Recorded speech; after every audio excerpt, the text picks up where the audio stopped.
The first passengers saved. From the Titanic, the mistress movie star, first to star in a Titanic film. And do you know Mr. and Mrs. Astor? Good evening, madam. Oh, and a touch of glamour at your table. You'll have heard of Miss Dorothy Gibson. Oh, I doubt it. Why should folks like you care about my crazy job? And this is my mother.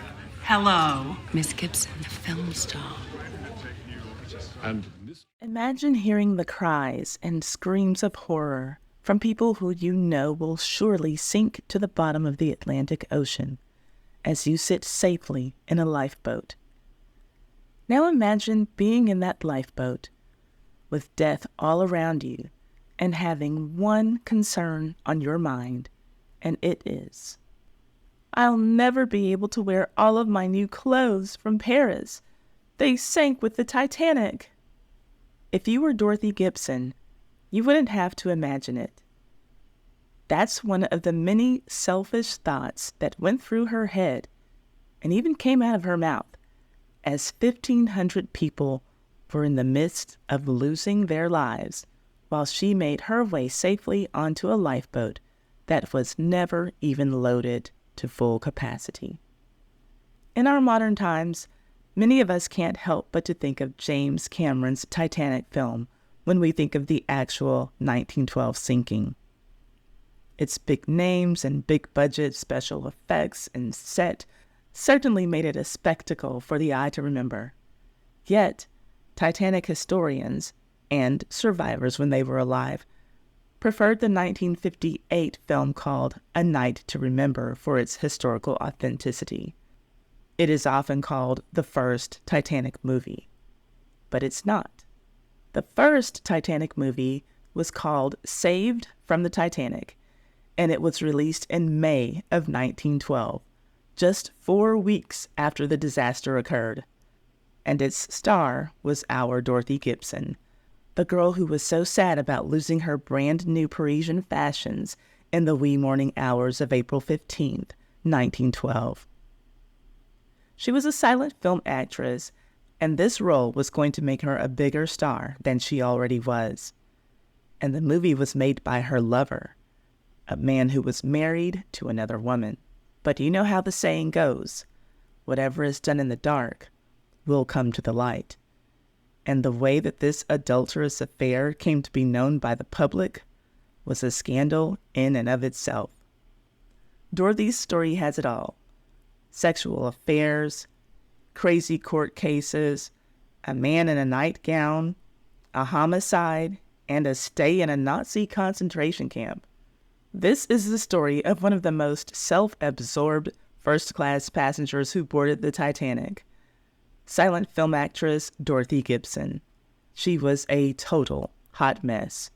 Let's get into it. But first, if you like these videos about the most scandalous people from yesteryear who make Ty's Hot Mess History a time capsule for the culture, subscribe and hit the notification bell so that you can know every time that I upload content.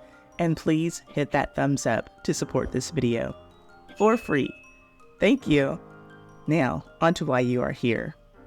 Dorothy Gibson was born Dorothy Winifred Brown on May 17, 1889 in Hoboken, New Jersey. Her father was John A. Brown. He died when she was only 3 years old. Her mother was Pauline Caroline Boson, and she remained in Dorothy's life until she died. Until Dorothy died, that is. Dorothy's mother, Pauline, ended up outliving Dorothy. Her mother didn't waste any time when it came to marrying again. Pauline was always looking for a way to climb up, so any old man just wouldn't do. When she caught the attention of an affluent merchant named John Leonard Gibson, she knew that he was the one. She married him before Dorothy turned 5, and it was through this marriage that Dorothy received the surname Gibson, the name that she would use in her stage and film career that made her a household name in America, Dorothy Gibson. John Gibson, though he had a large amount of money, was a sensible man and didn't feel the need to spend a lot or show off what he had. Pauline was the opposite, and she reared Dorothy to be the same as she, frivolous when it came to spending money and having an appetite for the finer things in life. This created a divided household, John standing alone against mother and daughter. Pauline was rearing Dorothy to be a bit of a spoiled brat. Here's how Dorothy described their relationship dynamic after she became famous. Quote, "My father is a great man of the spirit and is contented with the simple life. But I and my mother are bohemian, and we find the pleasures of this lovely world irresistible." End quote. So let's talk about her path to fame. In 1906, the Gibson family moved from New Jersey to Manhattan, where Dorothy was introduced to the theater, and she became obsessed. She wanted to be on stage too. And what Dorothy wanted, Pauline saw to it that Dorothy got. By the time Dorothy was 17, her mother had her on stage, dancing, acting, and singing in vaudeville productions. It is impossible to tell Dorothy's story without frequently mentioning her mother, Pauline. Pauline was a stage mother of the worst kind. As a very young girl, men took notice of Dorothy's good looks, and her mother didn't mind pimping out her daughter if it was to her own advantage. So Pauline managed Dorothy's career. Under Pauline's management, Dorothy became a regular chorus girl at the Hippodrome Theater. And Dorothy also made it to Broadway to perform in a musical called The Dairymaids. That was considered to be a pivotal moment in her career. After the musical, she started getting noticed for bigger opportunities. In 1909, a famous commercial artist wanted to work with Dorothy. His name was Harrison Fisher, and I want to give you a little background information on him. Chances are that if you're interested in this side of history, you're already familiar with Charles Dana Gibson. He was a commercial artist who got his start in the 1880s. He became famous for drawing The Gibson Girl, an iconic illustration that was said to have portrayed American beauty at its best. His Gibson Girl images were everywhere, and Charles Gibson worked for decades in his field. As Gibson's fame was dying out, Harrison Fisher was just getting started, and he had a new ideal in mind for the American beauty standard, and it was Dorothy Gibson. After seeing her perform at the Hippodrome Theater, he went backstage to meet her and asked her if she would sit as a model for him. She was beyond flattered at the notion, so of course she accepted. And their collaboration made her more famous than she had ever dreamed she could be. Charles Dana's Gibson Girl was a thing of the past.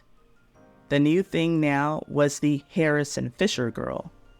And that's what they called Dorothy, the original Harrison Fisher Girl. And I think that it's such a quirky coincidence that the Gibson Girl was replaced by a girl whose name actually was Gibson, but she became known as the Fisher Girl. Now, because of Fisher, Dorothy Gibson was booking modeling gigs. She would sit for his drawing sessions, and he used her face on product labels, in book illustrations, on postcards, and she was even on the cover of women's magazines like Ladies' Home Journal and Cosmopolitan. Her face was everywhere, and she was legitimately famous. And she didn't understand why. Dorothy knew that she was pretty, but she had seen Fisher's other models and thought that they were prettier than she. Here's how she described her confusion about becoming his most famous model. Quote, "I was fortunate to be discovered, in a manner of speaking, by Mr. Fisher, but he had many models, and some of them were far prettier than I was. I do not know what he saw in me." End quote. Well, I think that's just the thing. Fisher wasn't exactly drawing Dorothy. Here's what I mean. Dorothy was his palette or starting template, but he wouldn't draw her exactly as he saw her or exactly the way she looked. This sounds creepy to me, but he would draw Dorothy in a way that made her look both younger and more sexualized at the same time. Like if he were around today, authorities might be interested in seeing just what he was looking at online, if you catch my drift. to accomplish the sultry and childlike look he was going for, he would soften the shape of her nose, extend the space between her eyes, and slightly lift her jaw. The June 1911 edition of Cosmopolitan displays this style and is analyzed by Andrew Wilson in Shadow of the Titanic, who points out that Dorothy is drawn, quote, drinking sarsaparilla from a tall glass, her long fingers caressing its base, the lips of her rosebud mouth closed around the straw. Dorothy's mix of ingenue innocence and barely concealed sexual energy was a winning combination for the illustrator, end quote. By the way, while Dorothy's star was rising as a model, she got married to George Henry Battier Jr., a young pharmacist who was near her age. He exists as a mere footnote in the story of her life, and their marriage didn't last long. We'll get there. After making her mark on the stage and in the world of commercial modeling, Dorothy looked on to the next venture. And it was film. The movie industry was still in its very early stages in the 1910s. And in 1911, Dorothy entered the industry as an extra, getting in on the ground floor. Before the year was over, she had been hired as a leading lady for the U.S. branch of Eclair Studios, a Paris-based movie studio. Their American operations were in New Jersey. And in that same year, Eclair debuted its first film. It was an historical drama called Hands Across the Sea. Dorothy played the role of Molly Pitcher, and the debut was a success. But later that year, the studio would find Dorothy's real strength, and it wasn't in playing a serious, dramatic character. Dorothy shined in comedy. Miss Masquerader was Dorothy's next role, and it was a hit for her and the studio. She received positive reviews for her acting, with critics writing that she had a natural talent for pulling off comedy in film. Dorothy's fame had certainly reached new heights after her Miss Masquerader film was released. But after surviving the Titanic disaster, her most famous role ever would come about as a direct result of having traveled on the doomed liner. The film was called Saved from the Titanic, and it was based on her own experience. Loosely, very loosely. So how did Dorothy Gibson even wind up on the Titanic in the first place? It was actually she and her mother.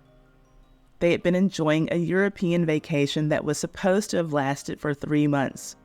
It got cut short when Dorothy received a call from her studio telling her that she needed to return home to start filming a new series of movies. When she learned that the Titanic was the first ship headed back home, she booked first-class tickets for her mother and herself to get on it. Pretty straightforward. But why was she in Europe? Yeah, sure, she was on vacation, and everybody needs a break from time to time. But there was another reason that Dorothy had taken this vacation, and it wasn't innocent at all. Jules Brulatour was a producer at Eclair Studios and one of the most powerful men in the budding film industry. He was Dorothy's boss, and he provided the financial backing for a number of her films. He was also Dorothy's lover.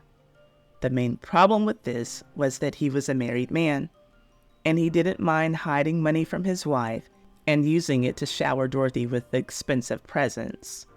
He was interested in Dorothy from the moment he met her at a film industry gala in 1911.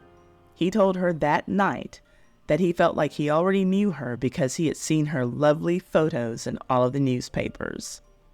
Dorothy's mother, Pauline, loved the attention and the money and the material things that Dorothy and she got as a result of this illicit affair, so she pushed for it to continue.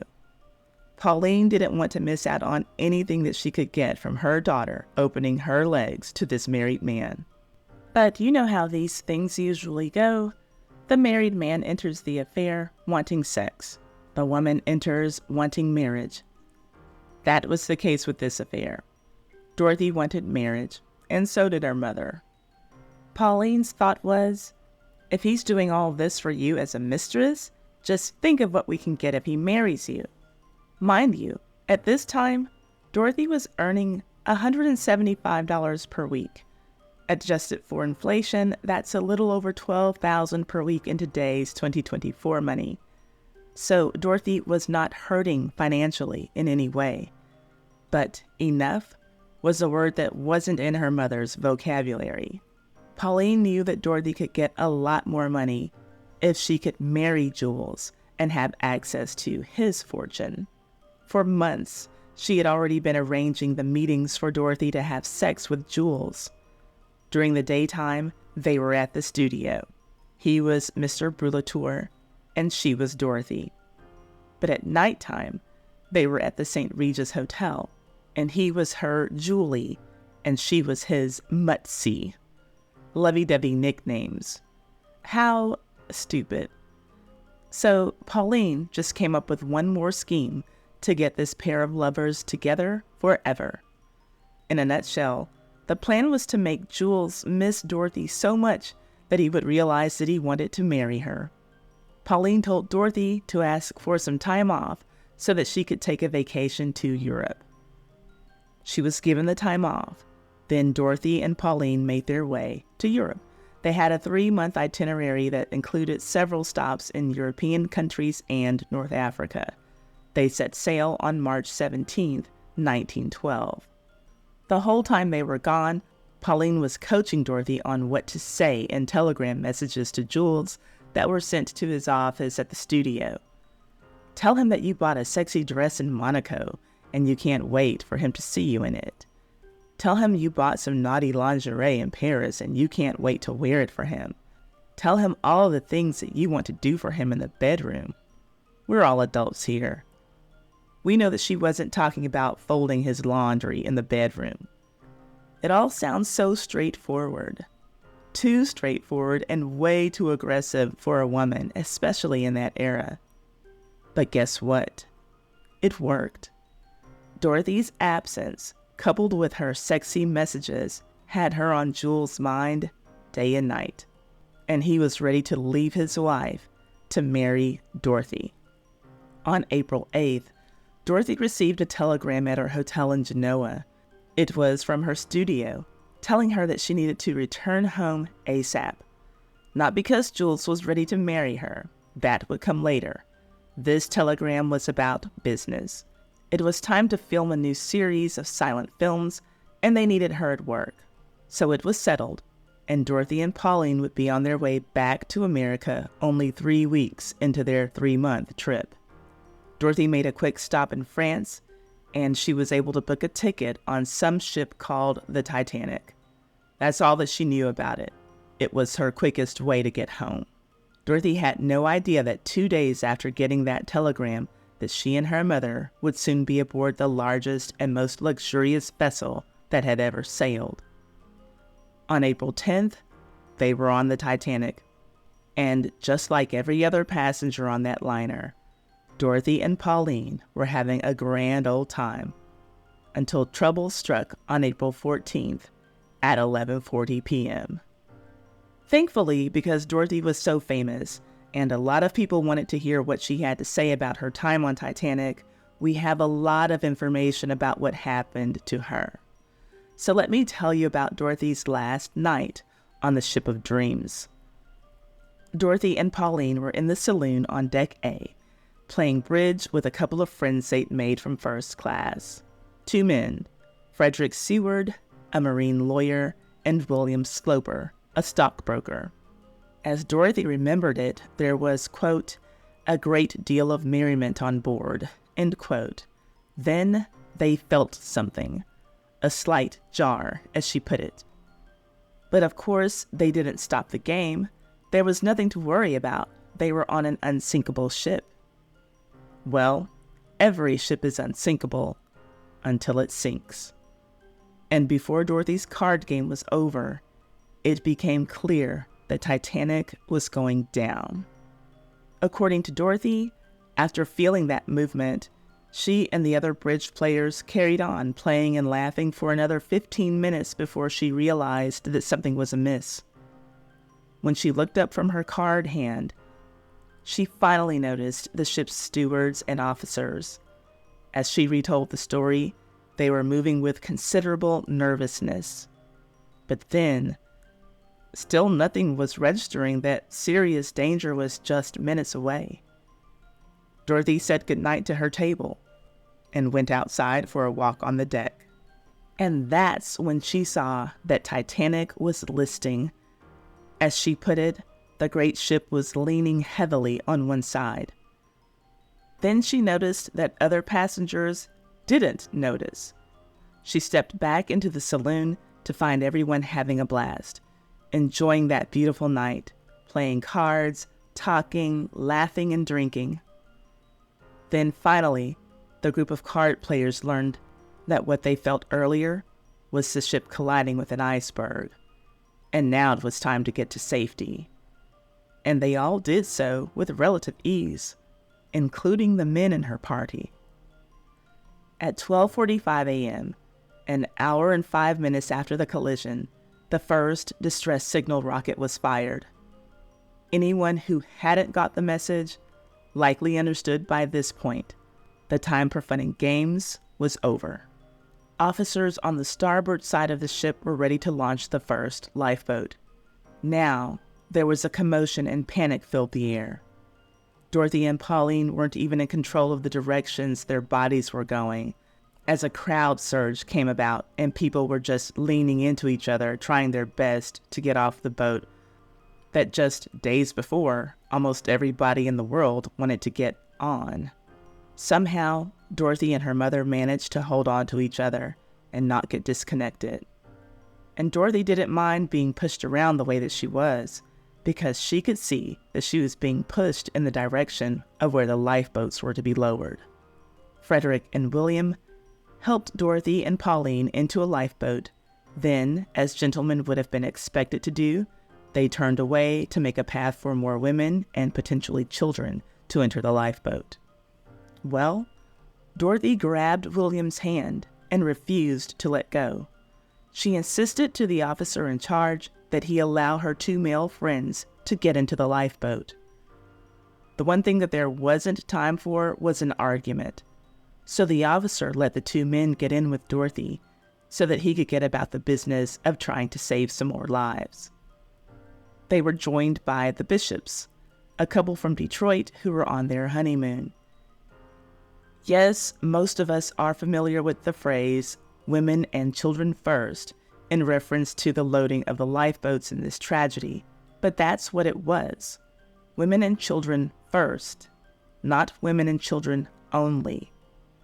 Dorothy and her fellow passengers were in lifeboat number 7, the first lifeboat that was launched. It was lowered into the water and made its escape from the calamity. I won't say that it was the first lifeboat that was filled, because it wasn't full. It sailed away from the Titanic with only 28 people in it, 25 first-class passengers, and 3 Titanic crew members. Now, brace yourself. The lifeboat had a capacity to hold 65. Here's a quick side note that I thought you might like. This lifeboat, number 7, almost carried 2 pregnant teen wives. The lady in the honeymooning couple from Michigan was 19 years old and had conceived on her honeymoon. John Jacob Astor, the richest man on the Titanic, tried to get his 18-year-old pregnant wife in this lifeboat too, Madeline Astor, but she was too afraid to try to get in and decided to stay on Titanic with her husband until much later. And since I've given you one side note, allow me to give you another one. Guess who helped Dorothy and her mother and dozens of passengers into the lifeboats on the starboard side of Titanic? He is the man who walked away from this catastrophe with the reputation for being the biggest coward on board, Bruce Ismay. In real life, and in James Cameron's Titanic, he is the man who was depicted as sneaking into a lifeboat, then lowering his head in shame as his lifeboat was lowered into the water. But back to Dorothy and lifeboat number 7. Knowing that the ocean liner only had enough lifeboats for roughly a third of its passengers to begin with, makes this number of 28 passengers in lifeboat number 7 seem all the more disgusting. Everyone in number 7 was rescued, but not without a hiccup or two. A problem arose while the 28 were getting loaded in. The drainage plug in the bottom of the boat somehow got displaced. As Dorothy recalled, women aboard offered up their lingerie items, and men offered up some of their clothing items to stuff in the hole. Obviously, these various pieces of cloth didn't provide a tight seal, so icy water started seeping into the bottom of the boat, but just a tiny bit at a time. Still, it was enough to completely cover their feet for the next few hours. As someone who absolutely hates being in cold temperatures, I can only imagine how dreadful those few hours were for them, but I'm sure that they were able to look just as far as their eyes could see and realize that they were still in an enviable position. Yes, their feet were cold, bone-chillingly cold, but hundreds of people around them were freezing to death and drowning. As Dorothy put it, quote, "I never knew one could be so cold and live. I ached from head to foot, and I was much more warmly clad than some of the women." End quote. Dorothy was wearing an evening dress that night. She had a sweater and a short overcoat on top of her dress. And when she said that she had on more clothes than other women, that wasn't a judgment call suggesting that the other women were dressed inappropriately. No, many of the other women were dressed for bed on a ship that wasn't supposed to sink. Many of these women were in bed for the night before the ship hit the iceberg. And even when they stepped out of their cabins to learn about the commotion that was going on around them, a lot of them just went back to their beds for the night, thinking, "Oh, the crew will fix it." So by the time it became clear to everyone that there was a serious emergency underway, it was too late for those women to put on warm clothes. They had one job only, and it was to get off of the Titanic alive. Right around 2 o'clock in the morning, it finally became obvious to lifeboat number 7 passengers that most of Titanic's passengers were not going to escape from the ship. George Hogg, one of the crew members on number 7, ordered that their lifeboat be rowed away from Titanic because the risk of being sucked down with it was high. So those 3 crew members and passengers did as he said and rowed away from Titanic as hard and quickly as they could. Dorothy's eyes were focused on Titanic, which at this point was partially underwater with its stern up in the air before its final plunge. This is what Dorothy said happened next. Quote, "Suddenly, there was a wild coming together of voices from the ship, and we noticed an unusual commotion among the people about the railing. Then the awful thing happened, the thing that will remain in my memory until the day I die." End quote. Dorothy was able to get in the first lifeboat that launched. That means that she had a shorter time to panic about getting to safety than most of the people on the ship. And of course, we know that many who were panicking never made it to safety. But even in that short time that Dorothy had to wait for her half-empty lifeboat to drift her out of harm's way, she still found time to think one selfish thought. As her fellow passengers were scrambling on the decks, looking for loved ones, looking for life jackets, trying to find their way into lifeboats, Dorothy's thought was this, and she said it: "I'll never get to ride in that gray car again." Now, when I first read this, I thought that perhaps Dorothy was disoriented and having some type of mental breakdown. But no, she knew exactly what she was saying. She was talking about the gray Detroit automobile made by Chalmers that her boyfriend had bought for her. It was a fancy car that she loved to drive. And as the Titanic was starting to sink, that's where Dorothy's mind went. Woe is me, I'll never get to drive my favorite car again. But we know that she would get to drive her favorite car again. Dorothy and her fellow passengers in lifeboat number 7 spent a long, dark, cold morning in the Atlantic before they were rescued. There was talk amongst them about how horrifying the screams were of the people who had not been so fortunate to find their way into lifeboats. That led to another conversation that was quickly shut down. "Hey, our lifeboat isn't full. Let's go back and get some more passengers." That was the sentiment of one of the crew members. Well, he was outnumbered 27-1. "We can't go back. What if our boat gets pulled under? What if too many people try to get on our boat? They'll all be fine. They can get on their own lifeboats." The crew member then informed the 25 passengers that he knew for a fact that there weren't enough lifeboats for every passenger who had booked a ticket, and some of them would surely sink with the ship or freeze in the ocean. That didn't change anyone's mind. They sat there in lifeboat number 7 and listened to the screams and cries until they stopped. The survivors on lifeboat number 7 were slightly inconvenienced when some of the icy water started to enter their little craft, but they managed.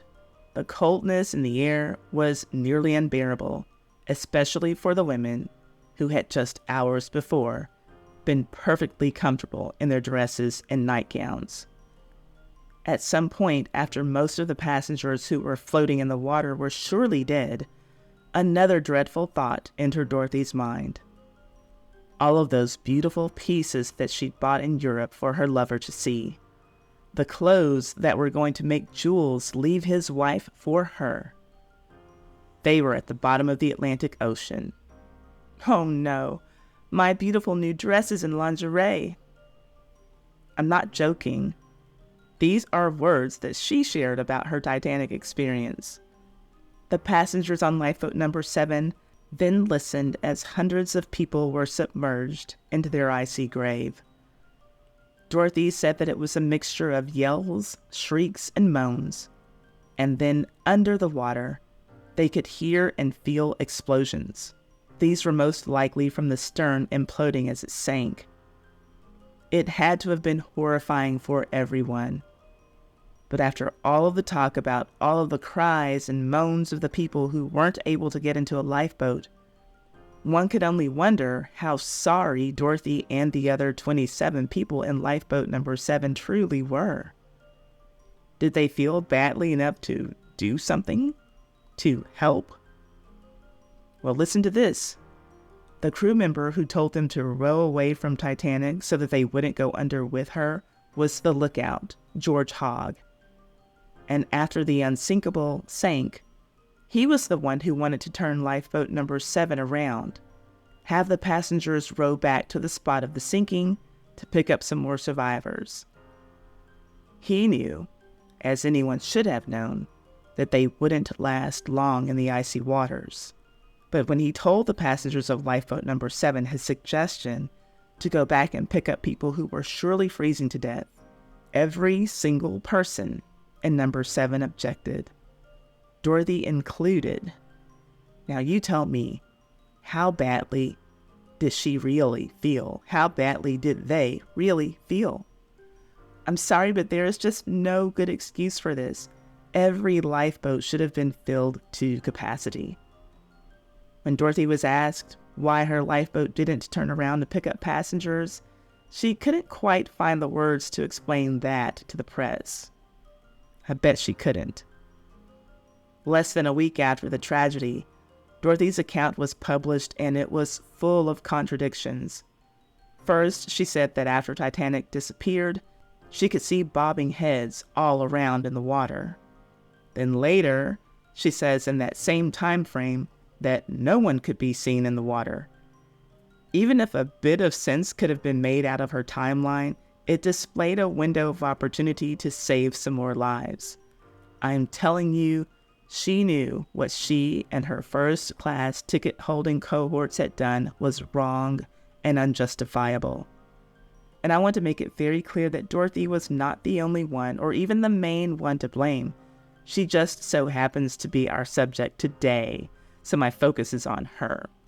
I'm looking forward to telling you the stories of everyone in lifeboat number 7 and as many Titanic passengers as I can, if you'll allow me to.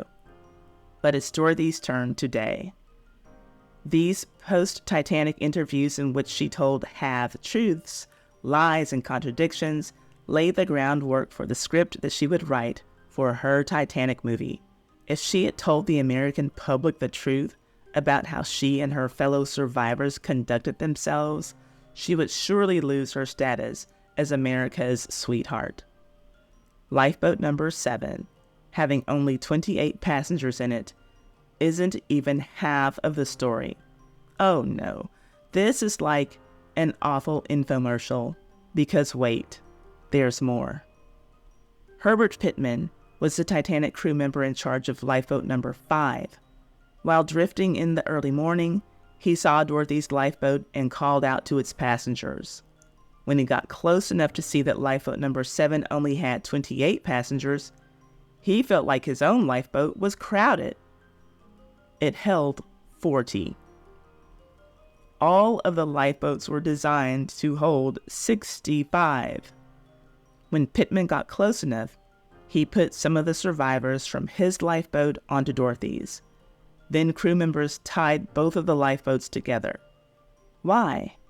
So that they could go back together and scoop up as many survivors as possible? Hell no, don't be silly. They tied their two boats together so that they would be more visible to their rescue vessel.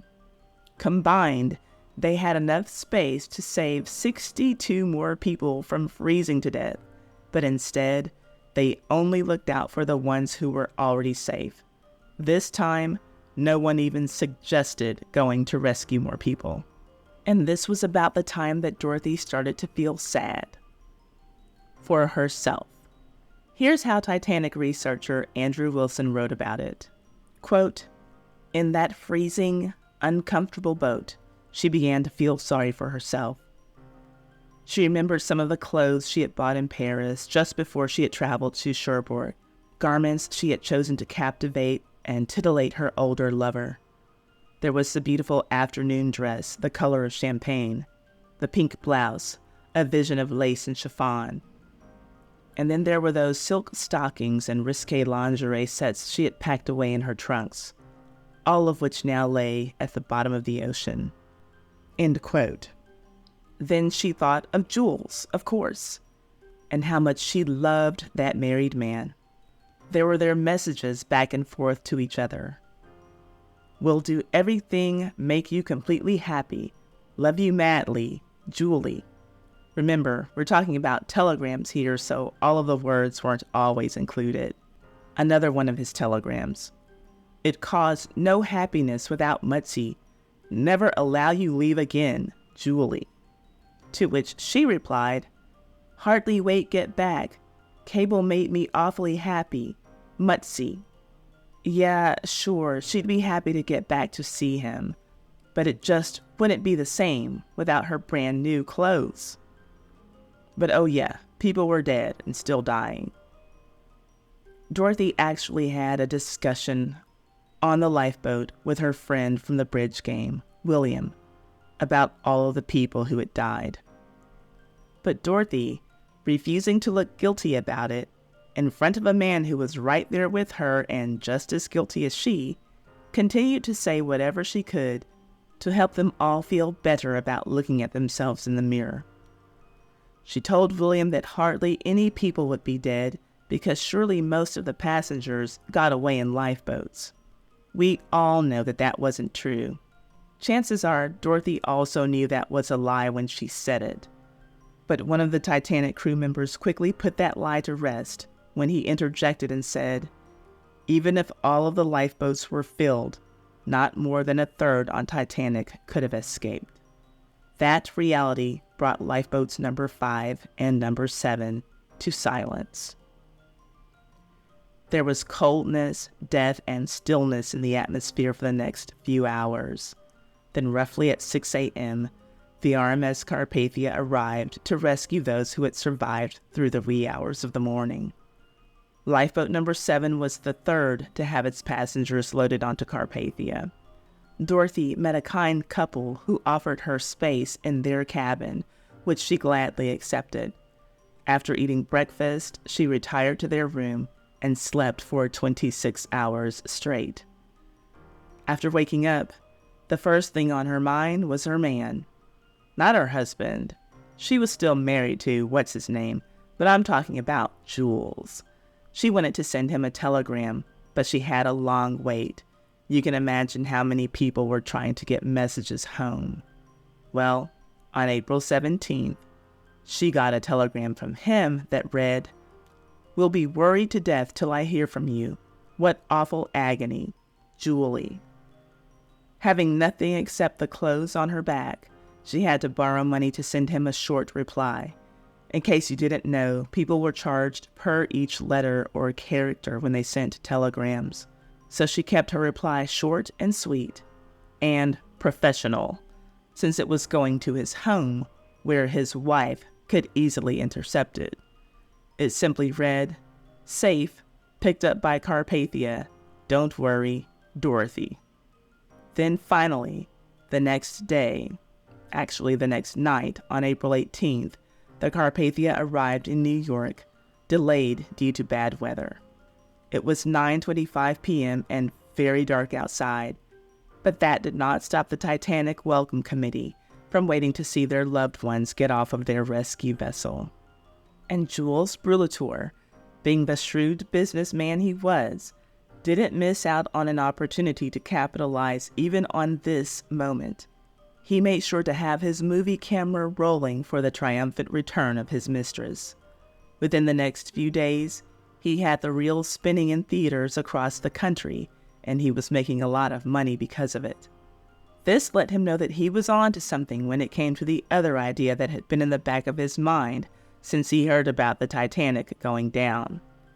A movie about the Titanic disaster, starring his mistress. That was just what the people would want to see.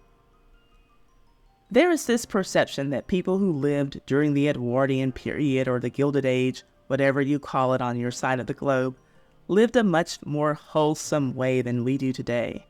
And I'm here to tell you that that is simply not true. They just didn't have reality TV and Jerry Springer back then. No spaces existed where they could flaunt the worst of their behaviors. But despite their classy suits and elegant dresses, they too lived scandalous lives, and the general public back then had an appetite for scandal, just as we do today. And Jules knew that he could make another small fortune by filling their movie screens with a bit of human exploitation. He would run the idea by Dorothy as soon as he got a chance to have a quiet moment with her. When Dorothy and Pauline disembarked, there were a lot of loved ones and press members waiting to see them. Dorothy was interviewed by several reporters. She told one, quote, "The concerted cry of despair that came from the direction of the liner as she plunged into the ocean is ringing in my ear this minute. I cannot describe it. It sounded like a mighty wail." End quote. Waiting for Dorothy and Pauline were Dorothy's stepfather, her aunt, who was her mother's sister, and even some friends from their neighborhood in New Jersey. Leonard Gibson, Pauline's husband and Dorothy's stepfather, greeted the ladies with a big hug, then whisked the entire party off to a celebratory dinner that lasted until early the next morning. The whole time she was thinking about Jules. She wanted to get away from her family and friends so that she could see her lover. And she did. She took a taxi to her apartment. I don't know how she got inside. I suspect that she didn't have her keys. At any rate, she tidied herself up and then went to a hotel to meet Jules. And she was finally in her gray car that she had been daydreaming about on the Titanic. Again, I don't know how she had the key. Maybe the car key was already in her apartment. Car keys were just becoming a thing in 1910, and I have a feeling that this would have been a newer car, but who knows? Maybe it didn't need a key. Please forgive the tangent, but my mind really did wonder about how she was able to get back into her apartment and car after midnight. Well, Jules was excited to see Dorothy. And guess what? he had a proposal waiting for her that night. A new film project proposal. Dorothy, you should have seen how crazy things were here. We had Titanic fever in America. Everybody would want to see your survival story. It would make you crazy famous. What do you say, Mutsy? She said yes. I tell you, that Jules wasn't one of the leading men in his industry for no reason. But he had another proposal for Dorothy that night. This one came with a $1,000 diamond cluster ring. Will you marry me? Even though I'm still married with 3 children and not even close to getting a legal separation? She said yes. Sure, a lot of people were sad because they'd lost loved ones who they'd never see again, but Titanic was a win-win situation for Dorothy. Getting on that boat won her the movie role of a lifetime and the man of her dreams. Her thoughts? You know, it really does suck for you all, but everything is going my way, so you should all just be happy about that and come see my new movie. You know that this isn't going to end well for her, right? The conversation that Dorothy had with William before they were rescued by Carpathia brings us back to her post-Titanic interviews. Dorothy told the press that she behaved as a lady should have. She was offered a seat on a lifeboat, and she took it. End of story, period. Well, William Sloper, her bridge-playing friend, said, but, that was not the end of the story. He liked Dorothy, and to some degree could say that she saved his life. But he told the media what Dorothy said on Titanic as people started shuffling around to get on lifeboats. He said Dorothy, quote, kept repeating over and over so that people standing near us could hear her, "I'll never ride in my little gray car again," end quote. William let the people know that America's sweetheart was obsessed with her material items while people were trying to save their lives. Why did he feel the need to share this? It may have been because his name was getting dragged in the mud over an embarrassing lie, and he didn't want to go down alone, so he decided to take down his card-playing friend with him. You might want to know what was said about William. Well, I found this article from the April 19th Buffalo Courier, from just days after the disaster. It says that William Sloper was rescued from Titanic because he was mistaken for a woman, because he was wearing a woman's nightgown. Now, this was not true at all, but I can imagine that William was pretty upset about it. The thought is that this story was printed about William because he didn't want to talk to reporters after the sinking. He wouldn't give anyone an interview, so they just started making up stuff about him. Well, their plan worked. It got him to talk. Then eventually, he cleared his name and left a stain on Dorothy's that no one denied. But Dorothy didn't have time to worry about her lies being exposed in newspapers. She had a movie to make. The movies that Dorothy was originally returning to film got put on the back burner. She and Jules got straight to work on this Titanic project. Saved from the Titanic. Very clever name, I know. Dorothy came up with the storyline. Jules secured the filming location and even came up with the bright idea to have her wear the same clothing she had worn that night and early morning on the ill-fated ship. You know, for authenticity. Dorothy was so excited to work on this production. We can't know for certain what was truly motivating her. Was it that she trusted Jules when he said that this movie was going to make her more famous than she already was? Or was it something less self-serving? Was this movie a vehicle for her to deal with her trauma? Was she just excited about the big payday that she knew was coming? Maybe it was a little bit of all of that. The story that she wrote for herself allowed her to be a better version of Dorothy than the real Dorothy. In her movie, her character's name was Dorothy. Dorothy was coming back home on the Titanic to reunite with her boyfriend, Jack. Jack was in the Navy, and he wasn't married. And in her movie version, the part about how Dorothy and the other passengers in lifeboat number 7 colluded to not rescue Titanic passengers who were freezing to death was left out of the script completely. That might have been bad for the real Dorothy's image. Dorothy and Jules made the first exploitation film. It was released on May 16th, 1912, just 1 month after the sinking, and it performed very well in box offices in the United States, France, and the United Kingdom. Dorothy was on top of the world and everything was going her way against all odds. She made it off of the Titanic alive and could tell her story. Not only was she telling it, she was getting paid a heck of a lot to do so. She had a successful movie running, she was the highest paid movie actress in the world, and she had the man she wanted getting ready to leave his wife any moment now so that he could marry her. Life was great. What was next? Retirement. After a film career that didn't even last 2 years, Dorothy retired at the top of her game.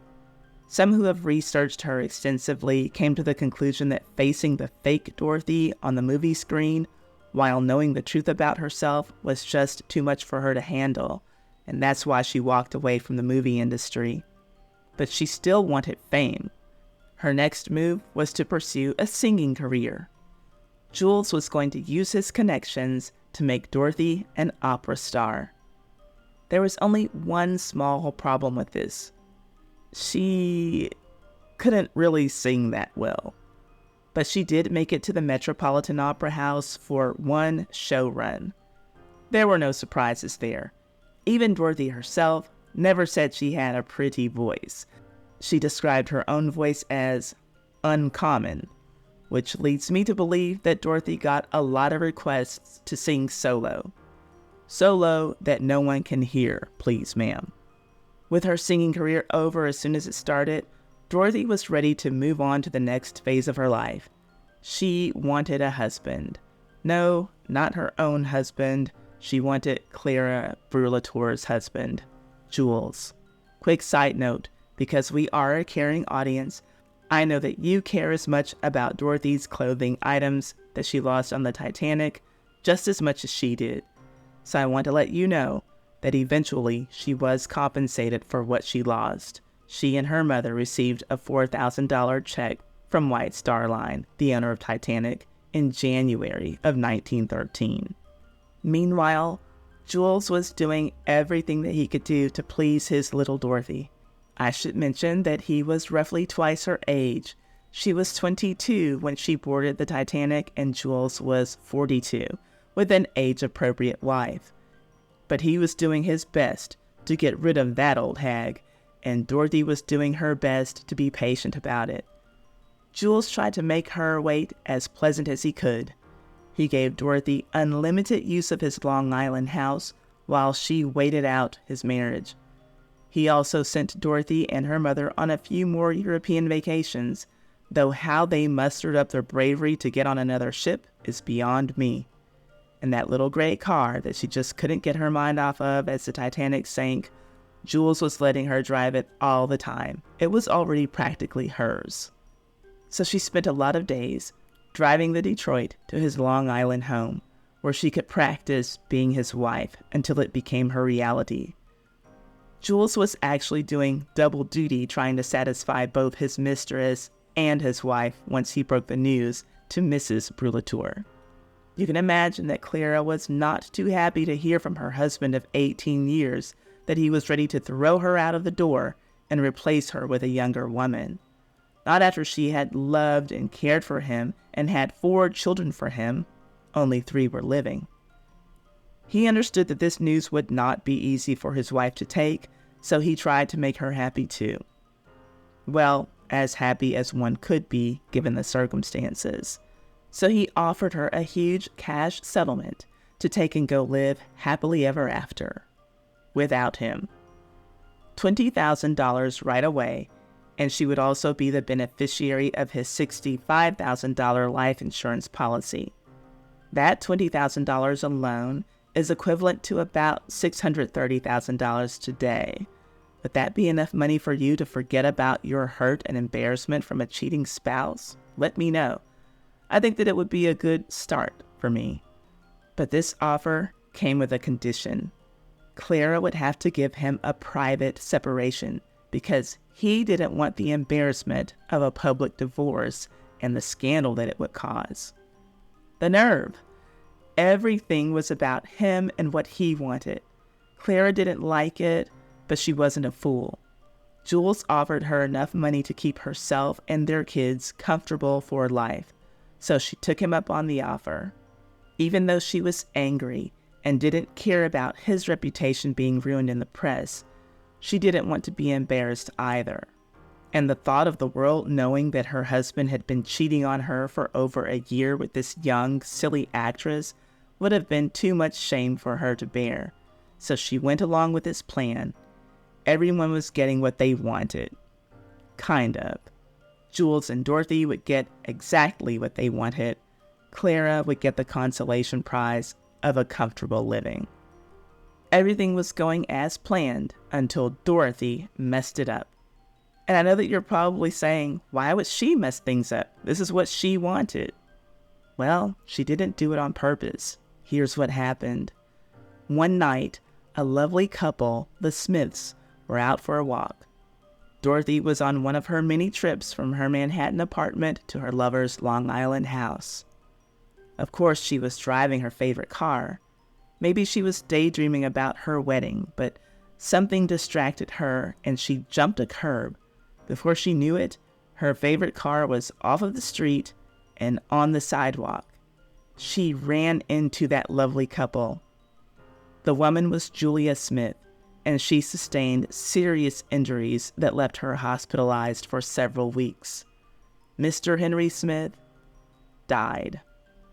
Behind the wheel of her favorite car, Dorothy Gibson killed a man.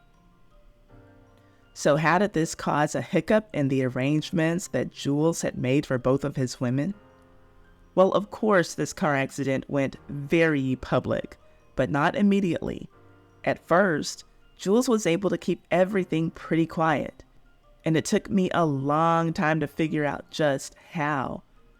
When I was looking for the news articles about this car accident, I couldn't find any at all. Then I accidentally stumbled upon the fact that Dorothy Gibson had been using the name Dora Gibson with everything connected to this fatal accident. She had even been on the stand in court as Dora Gibson. Okay, Dora. Julia Smith sued Dorothy for her husband's death and the injuries that she herself sustained. The amount that she was seeking varies depending on the source. It was somewhere between $4,500 and $25,000. When Dora testified, she told the court that she and Jules were good friends. She was asked how long she had the gray Detroit car. She said a little over a year. Then she was asked if she was friends with Mrs. Brulatour. She said that she was not. She didn't know her. Good friends with him, but you don't know his wife of 18 years? That's suspicious. It was in this line of questioning that it was revealed that the car she was driving, the gray Detroit, wasn't even registered to Dorothy. Dora. Well, whose car was this? The court and newspapers wanted to know. Oh, this car belongs to Jules Brulatour. I was just driving it. Really? Why? Are you driving the car as a business perk? No. Are you driving the car because you and Jules are such great friends? Sure. When Jules took the stand, he testified that Dora was, in fact, his fiancée. That was why she was driving his car. This only makes me wonder about something that I don't know about. When was it required for adults to have identification cards on their persons all the time? Like, there is a very small chance that today you or I could get into a car accident, give a police officer the wrong name, and then show up to court under that same false name. Well, in 1913, Dorothy Gibson did it. And after Jules testified that he was going to marry her, that was a big enough scandal that this married man was going to marry some young woman named Dora. By the way, he mentioned all of that in some weird, horrible effort to help her get out of paying that woman for her husband's death, which I think is disgusting. But guess how the truth about Dorothy's identity came out? She told on herself. There's a Baltimore Sun article from May 1913 that has some details really wrong. Like it states that Mr. Brulatour's chauffeur was driving on the night of the wreck. But it has the quote from Dorothy that gave herself away. It starts with her own words. Quote, "You see, ever since the Titanic disaster," she continued glibly, "I have been so nervous that I could not bear to drive the car at a high rate of speed or allow it to be driven fast." Thus, she disclosed her identity. End quote. During all of those court dates, no one knew a thing about her having been on the Titanic. She just let that slip out of her mouth. It was from that detail that everyone was able to figure it out. Jules made that Titanic movie, and that girl in it was Dorothy Gibson. And all of the film industry people already knew about his relationship with her. He had no shame about carrying on with her publicly. And people basically just put two and two together. And there it was. The biggest movie star in the world killed a man with her car. It was more than just a sensational headline. It was a huge lawsuit, and she did have to pay Mrs. Smith. Julia Smith was awarded the $4,500. Well, now, Clara Brulatour had been dragged into this and embarrassed. And with that, Jules no longer had the option to get that quiet, private divorce that he wanted. Remember, she only agreed to keep quiet because her own name wasn't going to be tarnished. But they were beyond that point because of his young, stupid, badly driving, murderous mistress. Now, Jules would have to suffer the shame of a very public divorce and still have to pay Clara a lot of money. I hope that she was worth it, Jules. Clara went on to sue Jules for divorce, and while he didn't get the privacy that he wanted about this matter, Jules finally got to marry the woman of his dreams, Dorothy Gibson, in 1917.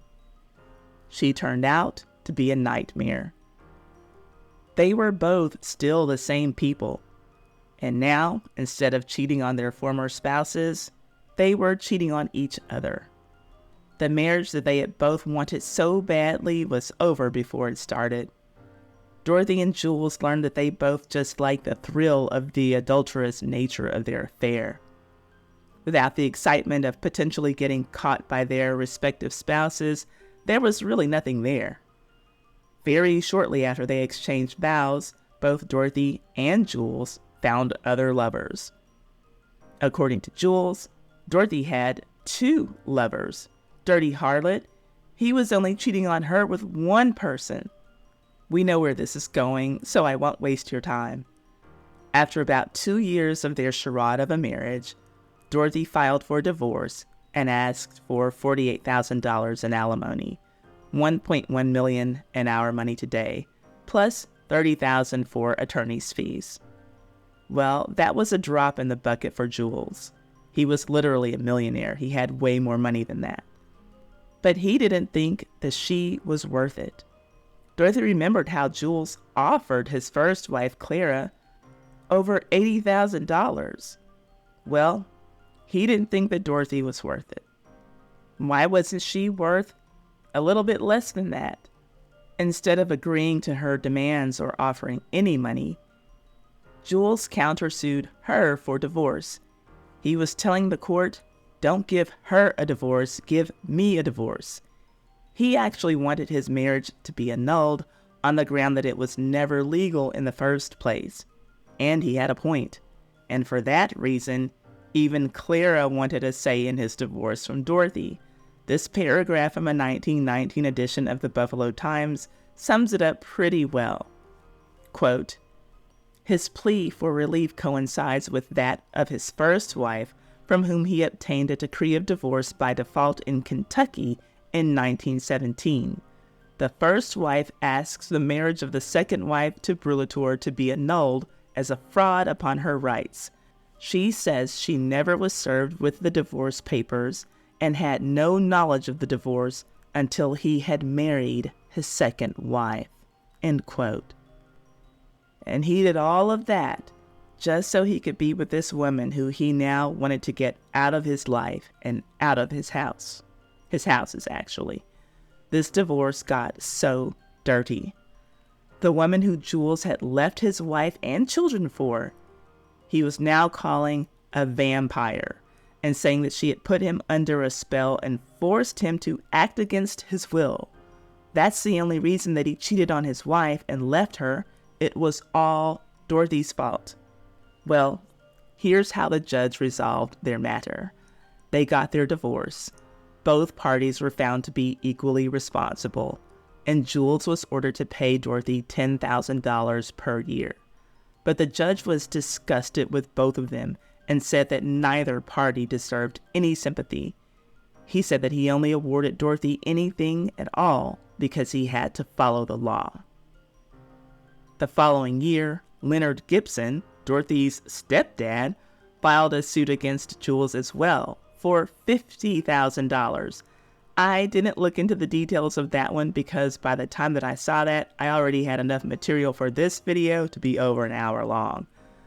During her marriage to Jules, Dorothy continued to conduct herself as the fame-hungry monster that he had helped to create.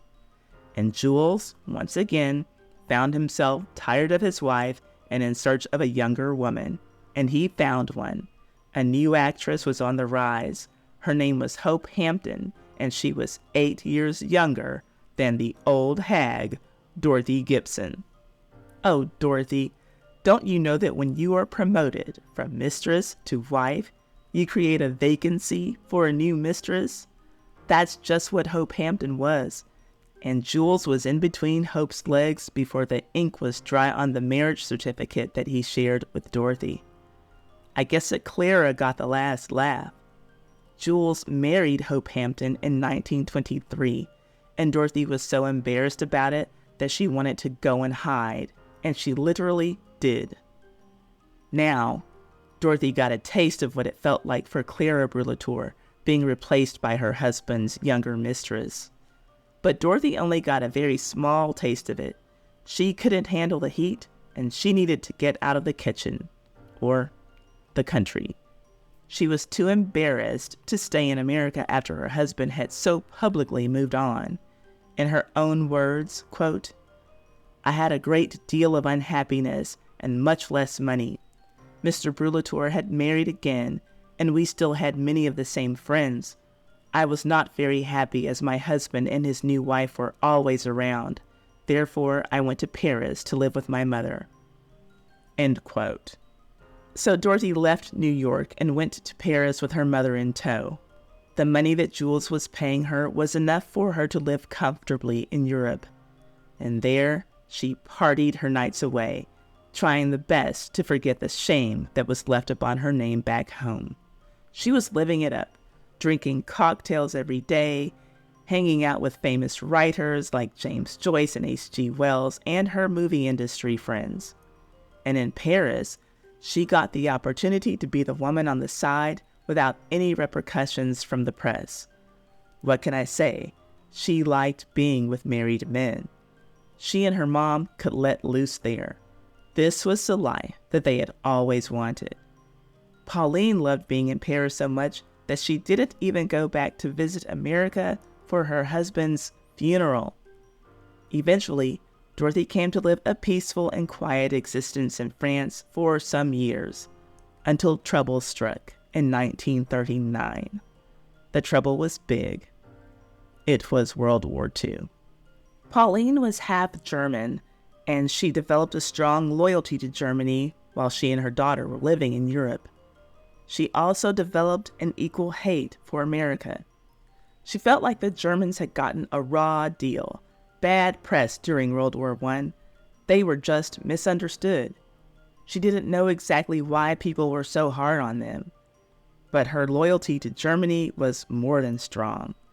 Pauline was a Nazi sympathizer, and her influence on Dorothy was still ever so strong, and Dorothy became a bit of a Nazi sympathizer too. And these two gals, who always wanted to be on the winning team, thought and hoped that Hitler would win this war, so they sided with him. We all know how that worked out. In 1941, Dorothy's ego took another hit when the film Citizen Kane was released.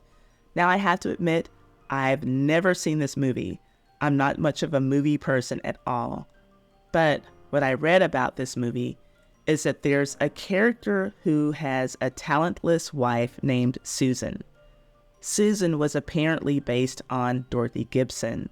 The main character, Charles Kane, is a media mogul like Jules Brulatour. His wife, Susan, takes up opera singing, but she's no good at it, just like Dorothy had done. A gossip columnist named Luella Parsons wrote about the movie that, quote, "It was Brulatour and his sad girls," end quote. Humiliating stuff for sure, but Dorothy had bigger fish to fry. She was in the middle of a war. And this is where things get really strange. For some reason, Dorothy's mother also developed a really strong liking for Mussolini, so she went to live in Italy to be as close to him as possible. Dorothy drove to get Pauline to bring her back to France and ended up getting stuck in Florence with her mother. There, she was interviewed by the Italian police and thrown in jail. She was charged with being an anti-fascist agitator. She didn't like jail at all.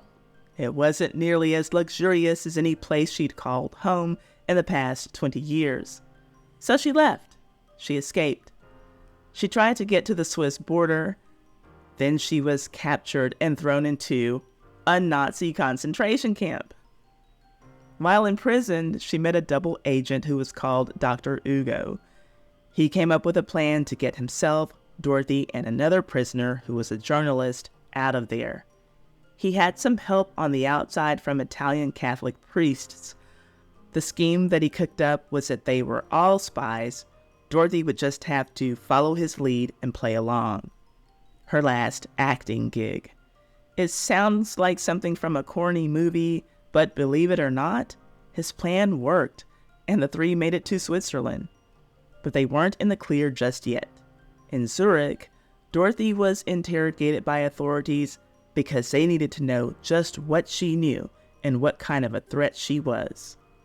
Thankfully for her, she was released because she was determined to be too stupid to be a real spy. One look at her spy work affidavit that she submitted to the American Consulate General, and James Bell said that Dorothy, quote, "hardly seems bright enough to be useful in such capacity," end quote. Sure, she may have been a bit moronic, but that saved her in the end. Authorities sent Dorothy's stupid ass with a one-way ticket back to Paris.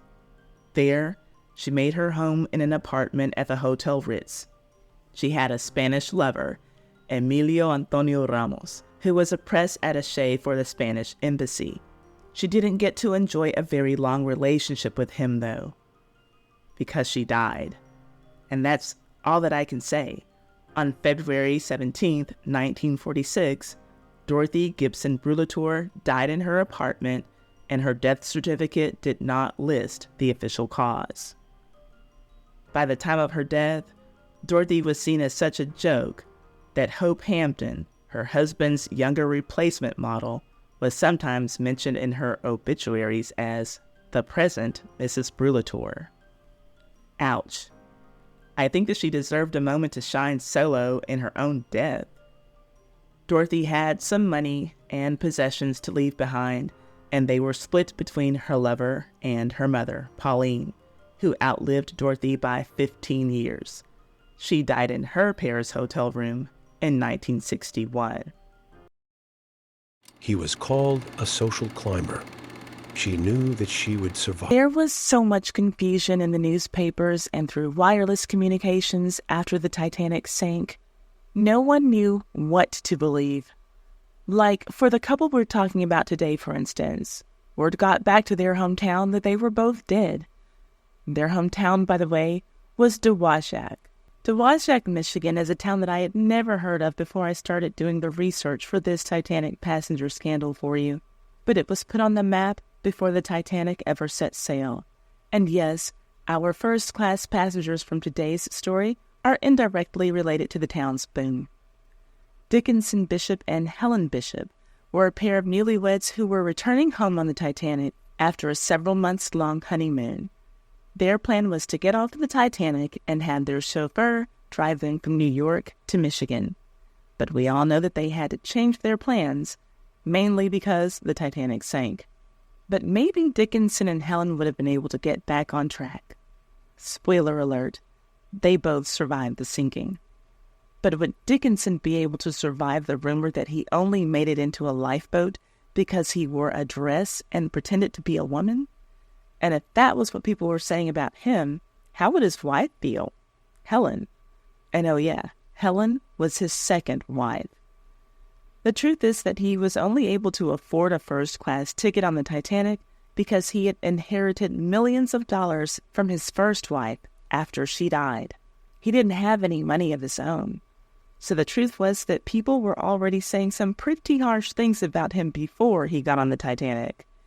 You can imagine using that poor dead girl's money to gallivant all over the world with his new wife. He's sickening. Well, when you're living off of your dead wife's money, you want to be extra careful about how you manage it, because the townspeople have their eyes on you. The word around town was that Dickinson secretly married his second wife, his Titanic companion, on the first-year death anniversary of his first wife. Exact wedding date aside, what they all knew for sure was that the very next year after wife number one died, Dickinson was married again. Dickinson's first wife had been the pride and joy of their small town, so the people thought that the newly made millionaire could have taken a little more time to grieve. The timing of Dickinson's wedding dates would become a major topic later in his life, and we'll talk about it. But what about Helen? How did she feel about living in the shadows of Dickinson's first beloved wife? Well, Helen didn't care about living in those shadows. She just cared about living. You see, when she and Dickinson were on their honeymoon in Egypt, a tarot card reader told Helen that a shipwreck was in her future. That tarot card reader told Helen some other things that also manifested in real life. I'm going to tell you everything about that, plus the background stories on our Titanic characters and what happened to them after the Titanic. This is a story about bad luck, bad decisions, and possibly the ugliest woman who got into the first Titanic lifeboat, as the ship's lieutenant gave the order that we have all heard about who was to get in the lifeboats before anyone else. Say it with me. Brides and grooms first. Newlyweds first. Yes, Helen claimed that those were the orders that she and her husband were given, not women and children first. Brides and grooms. Apparently, the executives at White Star Line took holy matrimony very seriously, and that's how Dickinson Bishop got into the first lifeboat that was loaded. A total lie and a total hot mess. Let's get into it. But first, if you like these videos about the most scandalous people from yesteryear who make Ty's Hot Mess History a time capsule for the culture, subscribe and hit the notification bell so that you can know every time that I upload content. And please hit that thumbs up to support this video for free. Whether you are watching or listening, thank you for letting me be a part of your day. Now, on to why you are here. Dickinson Bishop, who was also called Dick Bishop, purchased ticket number 11967 for a first-class cabin on the Titanic for himself and his new bride, Helen.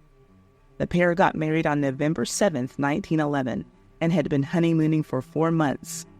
They visited Egypt, Algiers, Italy, and France. France was their final stop before boarding the Titanic in Cherbourg. We're going to talk about their Titanic voyage that got cut short because of an iceberg. But before we get them on the ship, let's go back in time a little so that we can see how Dick was able to afford to book passage on the most luxurious ship in the world, in one of its finest cabins. And that all comes down to his first wife, Mary Beckwith Lee, the richest girl in Michigan. And no, Mary wasn't a 1900s career gal. She was rich because she was born into money, a lot of it, from her father's side of the family and her mother's. Mary's father was the president of a bank, Citizens State Bank. His salary alone would have been enough to support a very lavish lifestyle for the family. But you know how it goes, often. Money marries money. And before Fred Lee's daughter became the richest girl in town, he had married the richest girl in town. You see, Mary's mother, Kate, was the daughter of Philo D. Beckwith, and he was the founder of the Round Oak Stove Company, which was founded right in Dowagiac in 1871. Philo was the Michigan Stove King. The Michigan Central Railroad ordered heaters from him for all of their depots on the stretch from Detroit to Chicago, and he had a darn good product. Round Oak stoves were made from high-quality materials, and they were durable. They were considered to be the finest heating stove that money could buy. By the 1890s, a lot of imitators had popped up, but they could not match Round Oak's quality, so they didn't last. Round Oak was running the town. It was Dowagiac's biggest employer. Of the 5,000 residents, 1,200 of them were employed by Round Oak. Round Oak was Dowagiac and vice versa. The company sponsored the town's semi-professional baseball team, the Round Oak Baseball Club. Round Oak Stove Company also sponsored the town's band. You guessed it, the Round Oak Band. And that band played at company-sponsored dances that were held in none other than Round Oak Hall. It wasn't quite a company town, but it was pretty close. So, now that we know who Mary's parents were, we have a picture of the family that our Titanic passenger, Dickinson Bishop, married into. I haven't forgotten about him. I just want to show you how he got his money. So let's finish up the story about his first wife and her family, because it's an important part of Dick's story. For without the Beckwith Lee money, Dick doesn't make his way onto the Titanic. Not in first class, for sure. So we've got his first wife's parents, Fred, the bank president, and Kate, the stove heiress. In the 1890s, they were the definition of a power couple. They ran their town, and whatever they wanted, they got, because they could more than afford to get it. And after Kate's father, Philo, died, control of the Round Oak Stove Company went to Kate and Fred. That was a huge money transfer into their hands. One thing that they did with that money, they built a mansion. The fine home was called the Rockery. And look, there's not a problem with millionaires building mansions. Everyone has to live somewhere. But the construction on this mansion was an ongoing matter in 1893, and something else was brewing in that year, a major economic depression that affected the entire country. It was called the Panic of 1893, and it was no different from any other depression.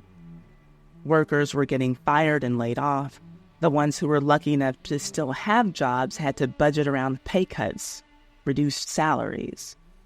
The Round Oak Stove Company laid off workers and cut pay for their remaining workforce. But remember that Kate and Fred are the Round Oak Stove Company, and while their employees had no choice but to feel the economic pinch of the panic, one thing that Fred and Kate Lee did not do was stop construction on their brand new mansion.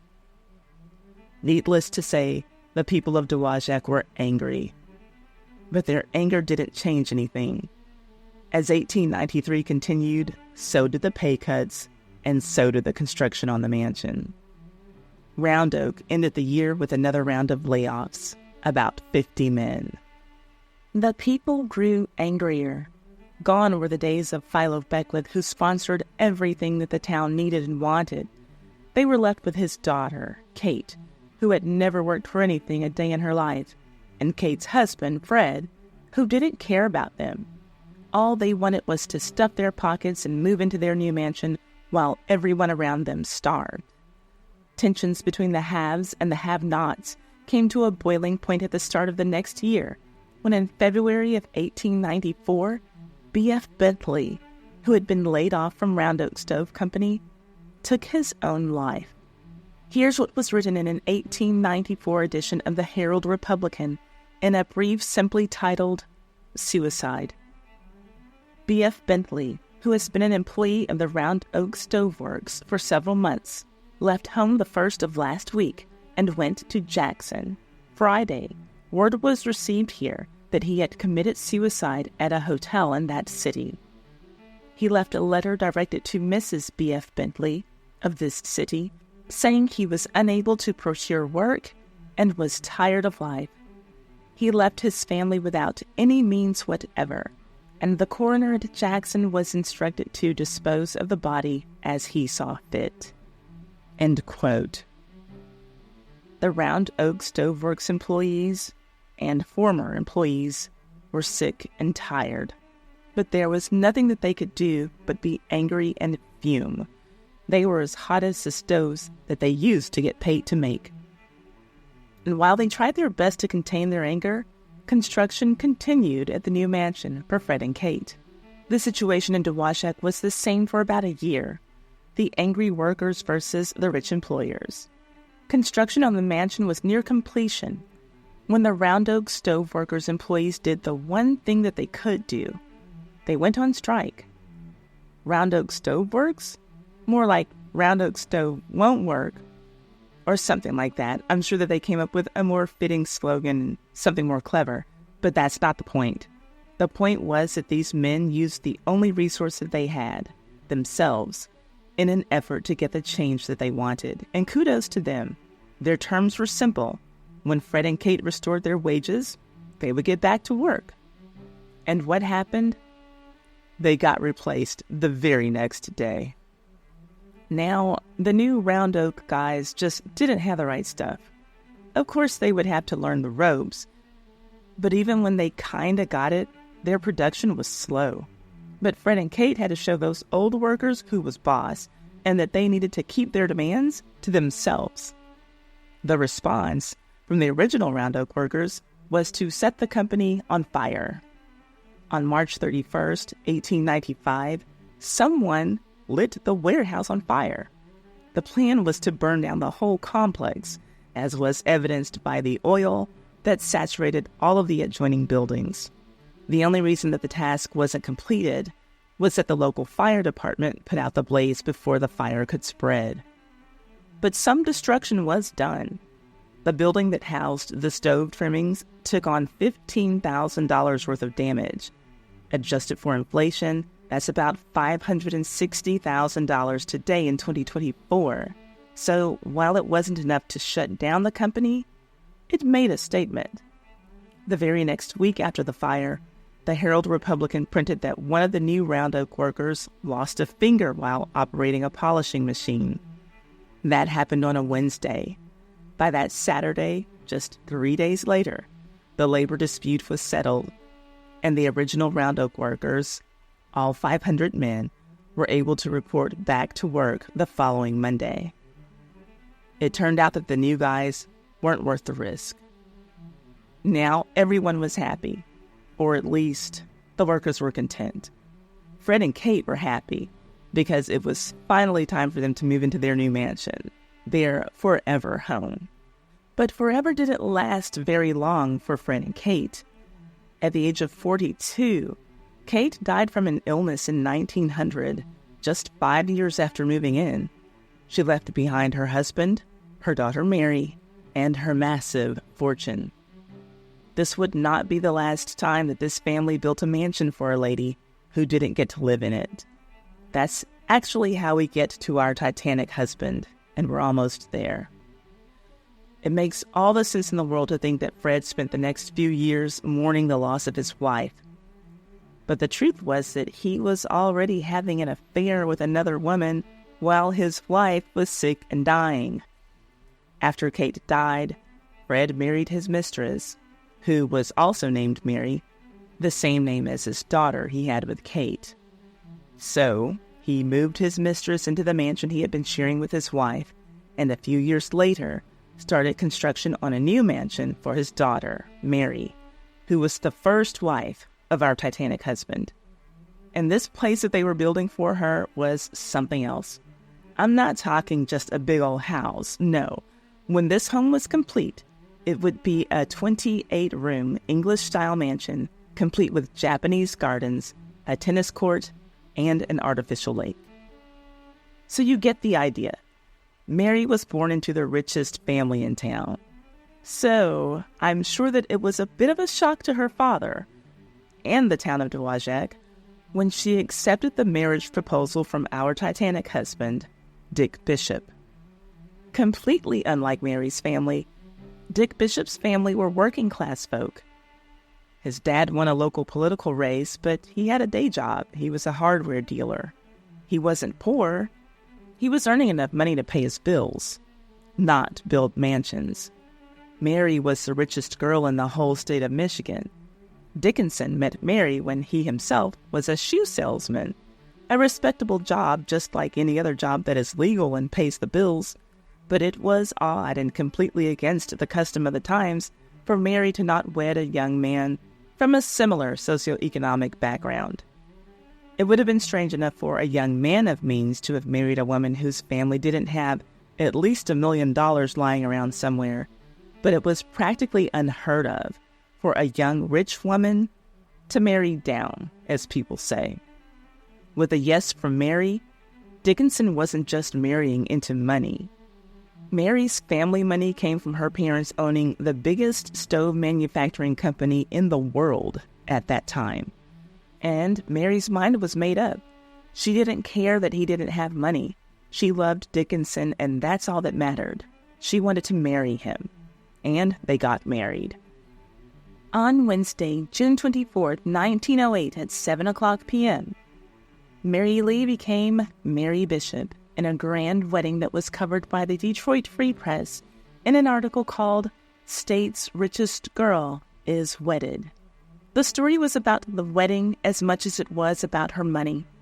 She was the sole heir to $7 million, most of it her mama's stove money. The wedding was held at the Rockery. The reception took place in the fabulous mansion's drawing room, which was spacious enough to hold their 500 guests. There were descriptions written about how the entire first floor of the Rockery was covered in white and pink roses and a few other flowers. It sounds like it was a beautiful ceremony. For a wedding gift, Mary gave Dick a brand new $6,500 car. That's $222,000 today, you guys. And he gave her Dick. I mean himself, that was his name. After their wedding, they left for their honeymoon. Now, I've heard of long honeymoons before, but how about this? Theirs was 18 months. They would spend the next year and a half in Europe and Japan. What a fascinating way to start off a marriage. I love it. Little did anyone know that the honeymoon would last them 2/3 of their entire marriage. There is no way that Mary's father, Fred, could have guessed that this would be the case, because he also gave Dick a wedding gift, and his was even more expensive than the car that Mary bought for her new husband.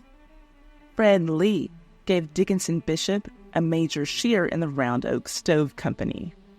I mean, after all, his little girl couldn't be married to a retired shoe salesman. He needed to look good on paper, and now he did. Everything was looking sunny. You know how it is when people are young and in love and a marriage is starting and there are big hopes for the future. The same was true with Dickinson and Mary. After they returned home from their honeymoon, Mary was pregnant. Everything was going as planned. Construction was almost complete on the new mansion that her parents had built for her. By the time the baby arrived, the new family could get settled into their new place. The baby was due in September of 1910. Then, on September 15th, the baby came on time, a little girl, Pauline Lee Bishop. All of the joy that comes with getting a new baby in the family came with her. And that wonderful feeling lasted for only a very brief time, because baby Pauline died only hours after being born. Mary was critically ill for the entire week after giving birth. Everyone was worried that, like so many mothers before her life would end as a result of childbirth complications. Then on September 26, hope was restored when Dr. Darling, a highly esteemed surgeon from Ann Arbor, came in town to perform an operation on Mary. The next morning, on the 27th, she was feeling much better. Then, the very next day, on the 28th, she died. The entire town was in mourning.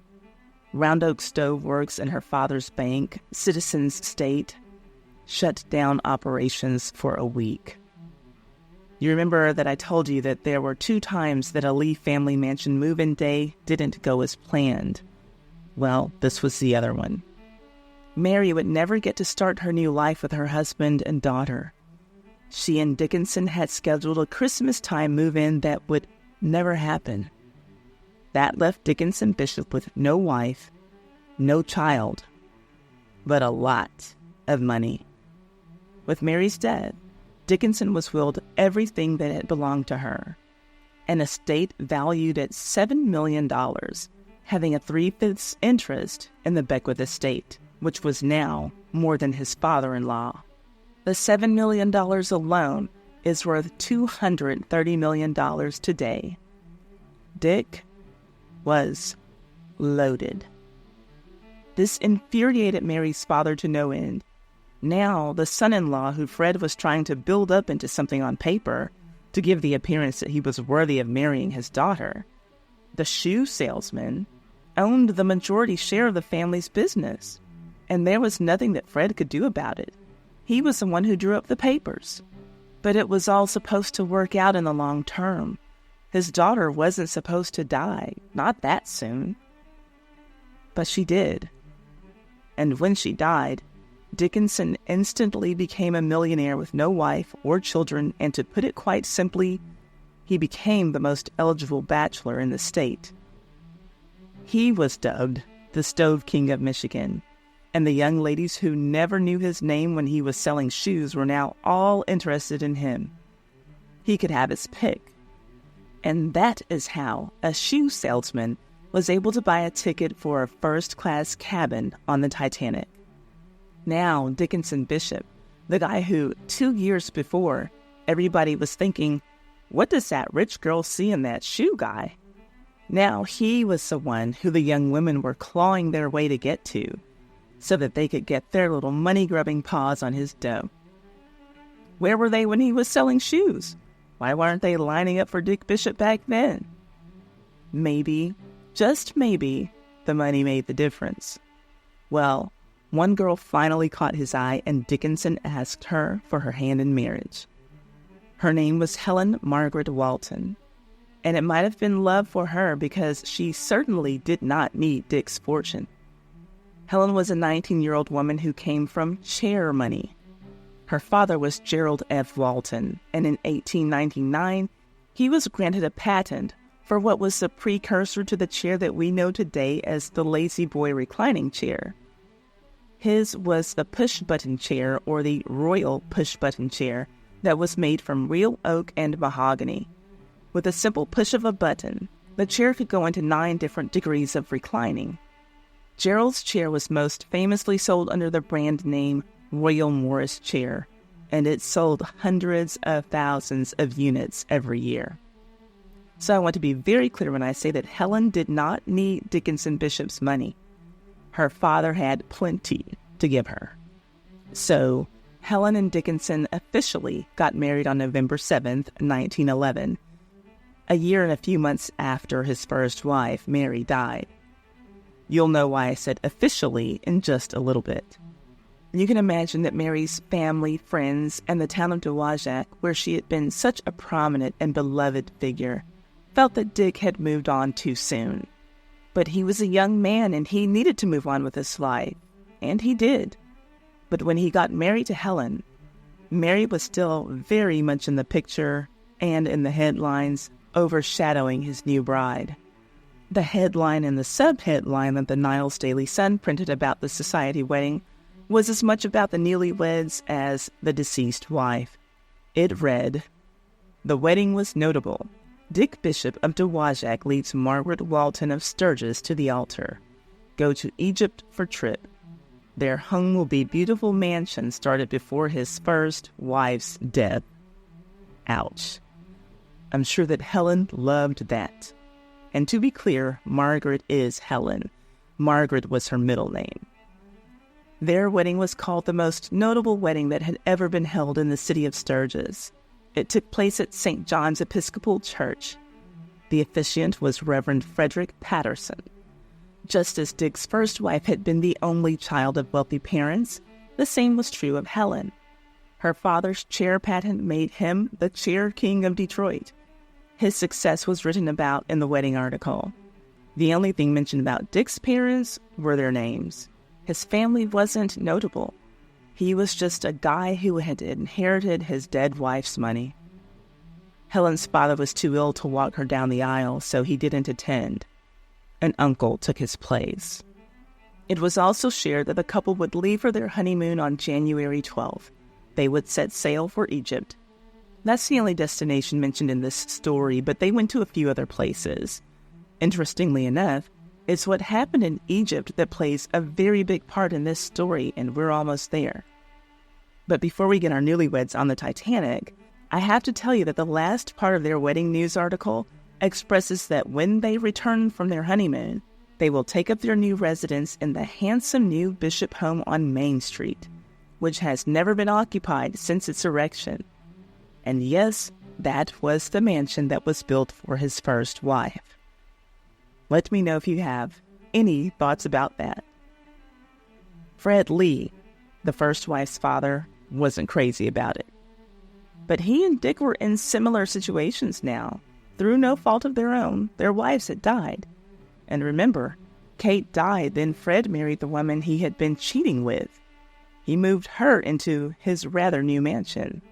Now, Fred's former son-in-law was moving his new wife into the mansion that was built for his beloved and departed daughter, Mary. Fred would just have to deal with it. He got to move on with his life. Why shouldn't his son-in-law?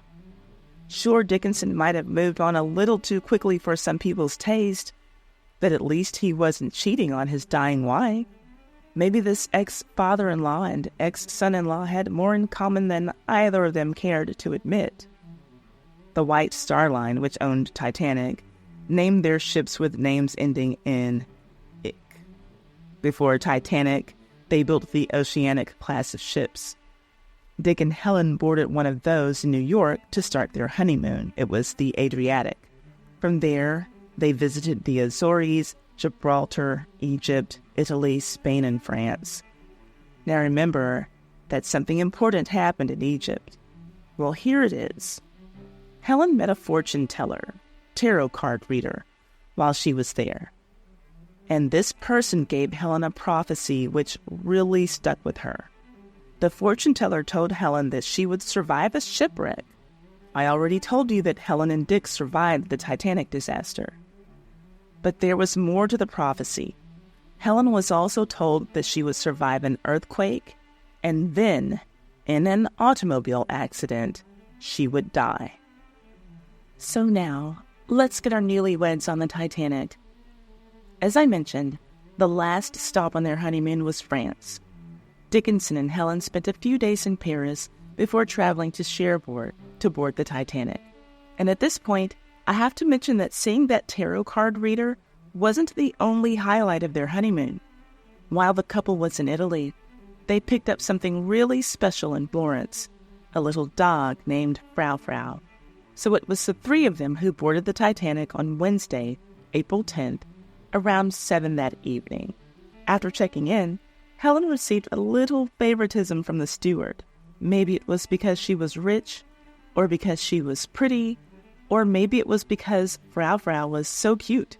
But for whatever reason, Helen was given the permission to keep her dog in their cabin instead of the ship's kennels, where the dogs were supposed to go. The steward said that the dog was just too pretty to have to stay with the other animals. So, to the Dickinsons' cabin, Frau went. Their cabin, by the way, was first-class cabin B-49, which was located on the starboard side of B-deck, their home for the next few days that the Titanic stayed above water. It was well-appointed and luxurious, what you would expect from a first-class stateroom on the Titanic. It was just what Helen and Dick needed to have a calming voyage back to the United States. But Helen's concern was that Frau was comfortable, so she made a bed for her out of 2 suitcases. For the newlyweds, the next few days were filled with excitement. They were on the ship of dreams, heading home from a dream honeymoon and on the way to start a new dream life. What could be better? I mean, we know what was going on that fabulous ship. They were socializing with the grandest people high society had to offer. They were eating the best food at sea, enjoying the most state-of-the-art amenities that had ever existed on a ship. But you and I know what they didn't know in the moment when they were living it up on the Atlantic. They were scheduled to arrive in New York on Wednesday, April 17th, but April 14th would be the Titanic's last full day above water. It started a little differently from all of the previous days on board because April the 14th was a Sunday. So the dining saloon where first-class passengers had just feasted on a delectable meal the night before had been converted to a church where the ship's captain, Edward J. Smith, would lead the service. That morning, he canceled the lifeboat drill that was on the schedule for the day. After church services in all classes, the schedule went on as usual. There was lunch service, then tea service, giving the ladies in first class a moment to socialize and gossip. Throughout the day, Captain Smith had received iceberg warnings which he did not ignore. In fact, he changed Titanic's course, heading slightly south of his original path, but he did not lower the ship's speed. After night fell, it was time for the ladies of first class to put on their best gowns and jewels for dinner service. If your husband was a wealthy man, it was your job to show it off. So dinner in first class on the Titanic was as much of a meal service as it was a fashion show, with the ladies peacocking around in their expensive dresses, which lay over their corsets that cinched their waists so tightly that they could barely breathe. Somehow, they still managed to eat. And as they were eating on the night of the 14th, First Officer William Murdoch was starting his shift, relieving Second Officer Charles Lightoller as the officer of the watch.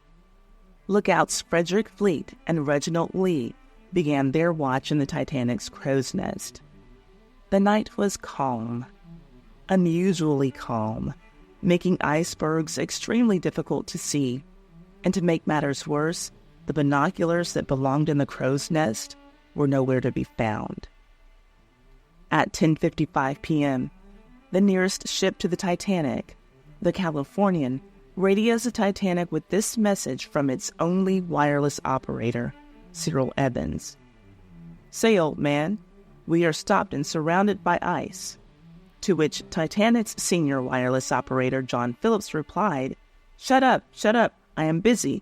I am working Cape Race," meaning that he was listening to wireless signals coming from Cape Race, Newfoundland, Canada, which were farther away than the Californian and much more faint. And with that, Operator Evans switched off his radio and went to bed for the night, leaving the closest ship to Titanic unable to receive a signal from Titanic when she would really need to send one, which would be in about 45 minutes. The Californian's wireless operator wasn't the only one tucking into bed at that time. So were Helen and Dick Bishop. A little after 11 p.m., Helen had fallen asleep. The atmosphere in their cabin was peaceful. Dickinson was in their bedroom, awake reading when all of a sudden, there was a slight vibration in the ship. A bump. That would have been 11:40 p.m.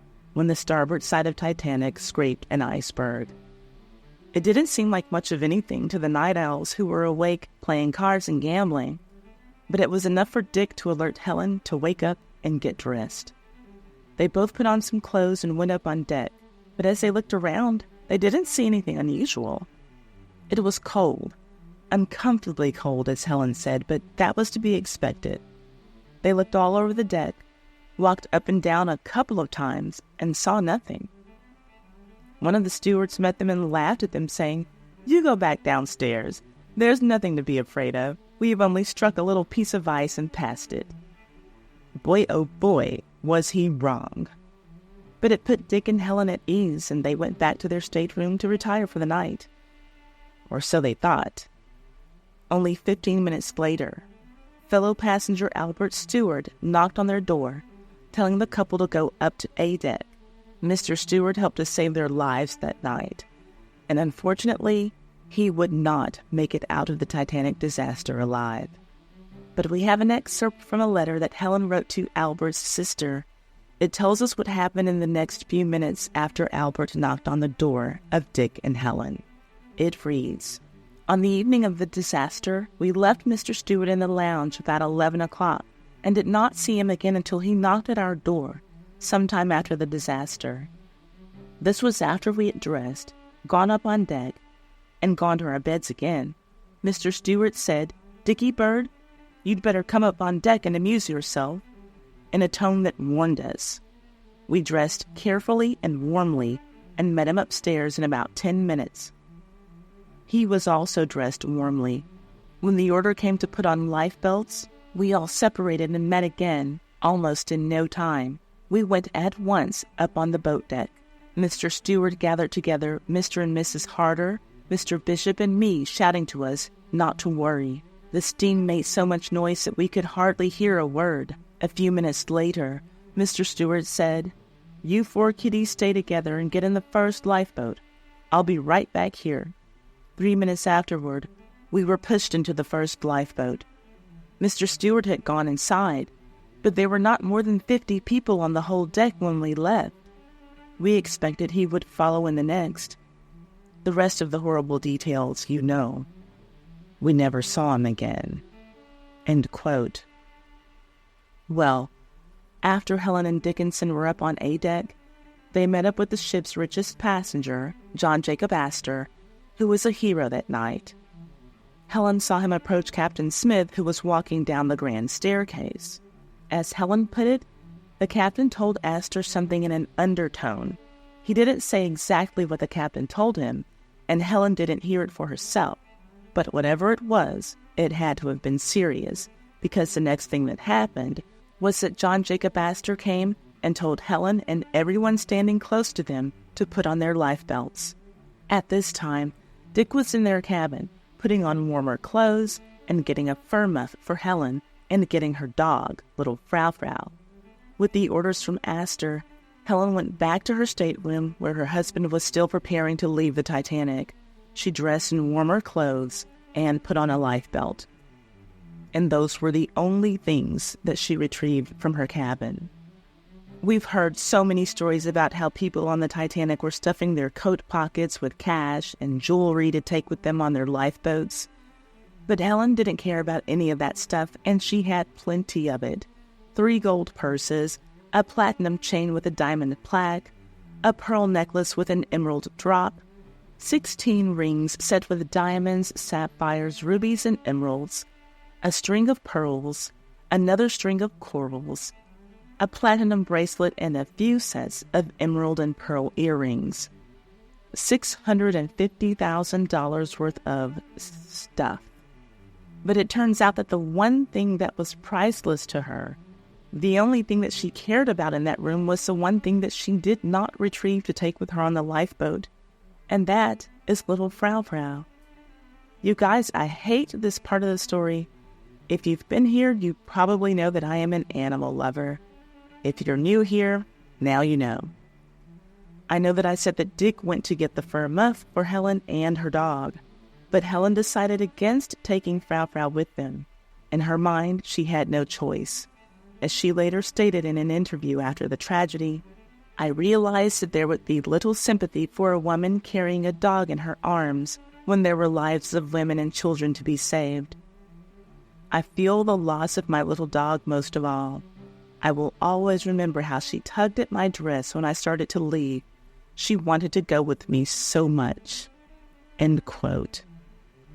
And I had to admit that I'm not sure how to feel about that statement, especially after learning just how empty Helen's lifeboat was. But we'll get there.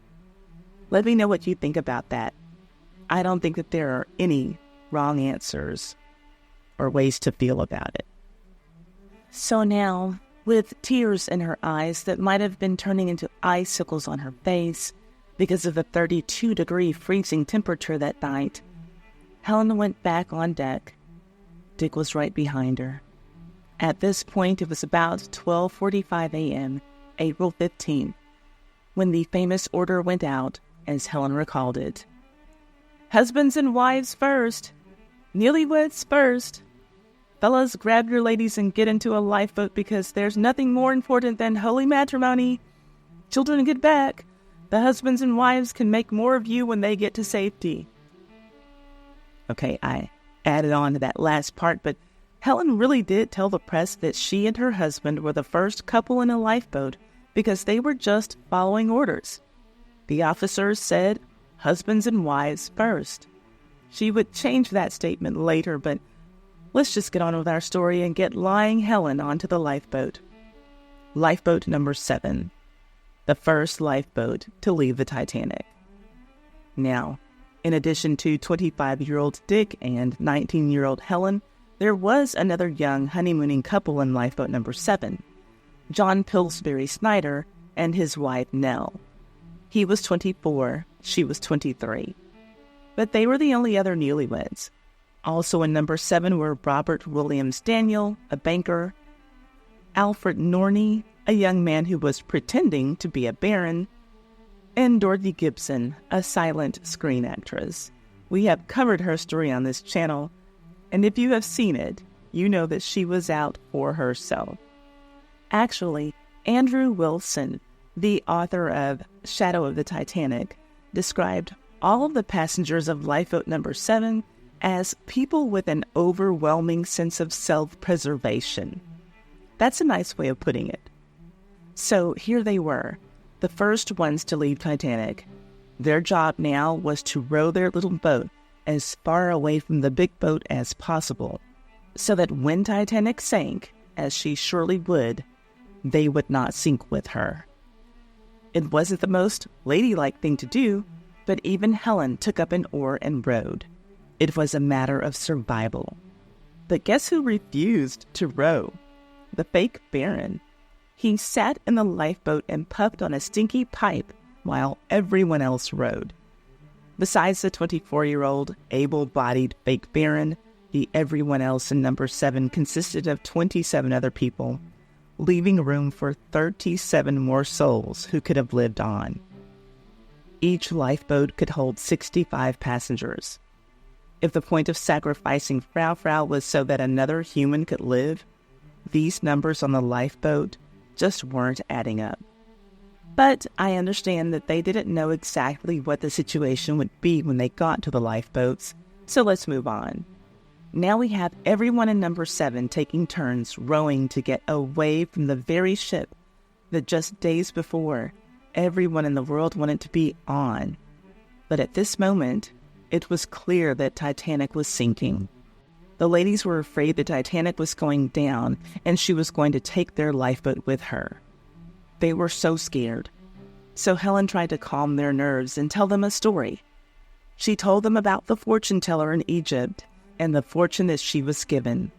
There were 3 parts to it. 1, she was going to survive a shipwreck. Well, that had just happened. 2, she was also going to survive an earthquake. And 3, she was going to be killed in an automobile accident. Perhaps she dismissed her fortune when she heard it on her honeymoon as just something that tourists do when they go to visit Egypt. But now, Helen was looking at that fortune as the gospel truth. That meant that she had a lot more living to do. It gave her peace. She didn't need to worry about whether or not a rescue ship was coming, because she knew that down the line she was going to survive an earthquake, and years after that, as an old woman, she would die in a car accident. Whether or not Helen's story did anything to calm the nerves of her fellow passengers is unclear, but it did help Helen. She was at peace, like the water before her. As she recalled it, quote, "The water was like glass. There wasn't even the ripple usually found on a small lake. By the time we had pulled away 100 yards, the lower row of portholes had disappeared. When we were a mile away, the second row had gone, but there was still no confusion. Indeed, everything seemed to be quiet on the ship until her stern was raised out of the water by the list forward. Then a veritable wave of humanity surged up out of the steerage and shut the lights from our view. We were too far away to see the passengers individually, but we could see the black mass of human forms and hear their death cries and groans." End quote. And even with that frightening and sorrowful scene, there was a man on the bishop's lifeboat who still tried to cheer up the ladies after the Titanic sank. And his actions are all the more incredible and honorable when you take into consideration that this man had just watched the ship go down with his brother on it. He knew that his own brother was dead. This man was George Hogg, a lookout on the Titanic crew. As the Titanic took its final plunge into the ocean, George held his hand over his face to try to hide his grief. Everyone in Lifeboat number 7 was stunned, but he was the only one who had a relative still on the ship. Even with that, immediately after it sank, he made it his business to try to cheer up the women on the lifeboat. That is what we call a true gentleman. I don't think that chivalry is dead today, but this was a time when men held a strong belief that women were far more emotionally frail than men, and they saw it as a duty to treat them with a little more sensitivity in times like this one. Helen put her feelings about George Hogg in plain words. She said, "We all thought a great deal of that man." For the next few hours, there was nothing to do on the lifeboat except to try to keep warm and think happy thoughts. As Helen and Dick snuggled up to each other to share body heat, Helen thought back to her wedding day and how beautiful it was. Dick tried his best to hold on to the notion that making it off of Titanic alive was a good omen for the rest of his life. He was happy to still have a life. He kept his eyes peeled for a rescue vessel, for that would be the start of a new chapter in his life. At this point, he was hoping that the Egyptian tarot card reader's fortune was true, because that would mean that most likely he had more of a life to live too. And then it happened. In the early morning hours of April 15th, he saw the lights of Carpathia in the distance, letting him know that everything was going to be okay. Though Lifeboat number 7 passengers were the first to leave Titanic, they were the fourth boat to be loaded into the Carpathia, Titanic's rescue vessel. Meanwhile, back home in the States, nobody knew what to think because the papers kept getting it wrong. The Monday morning edition of the Buffalo Commercial reported that all of the Titanic passengers were safe. No lives lost. Not only that, they reported that the Titanic was being towed by the steamship Virginian and that it might be saved. Well, we know that later they would have to print a retraction. With telegraph technology in full use at the time, sending and receiving information was easy, but getting the correct information during a catastrophe like this one proved to be a bit more difficult. Apparently, the first word that Dick and Helen's families received was that they were dead. So you can imagine their relief when they learned the truth, that the couple was alive and well, just a bit shocked from all that had transpired. And conversely, you can imagine the overwhelming grief that thousands felt around the world after learning that everyone did not survive, and that in fact the loved ones of 1,517 people would now be in mourning, and a far smaller number would get the closure of receiving their loved ones' remains, as only 337 bodies were recovered from the wreckage. Well, the next day, April 16th, the Saginaw News got it right when it came to Dick and Helen.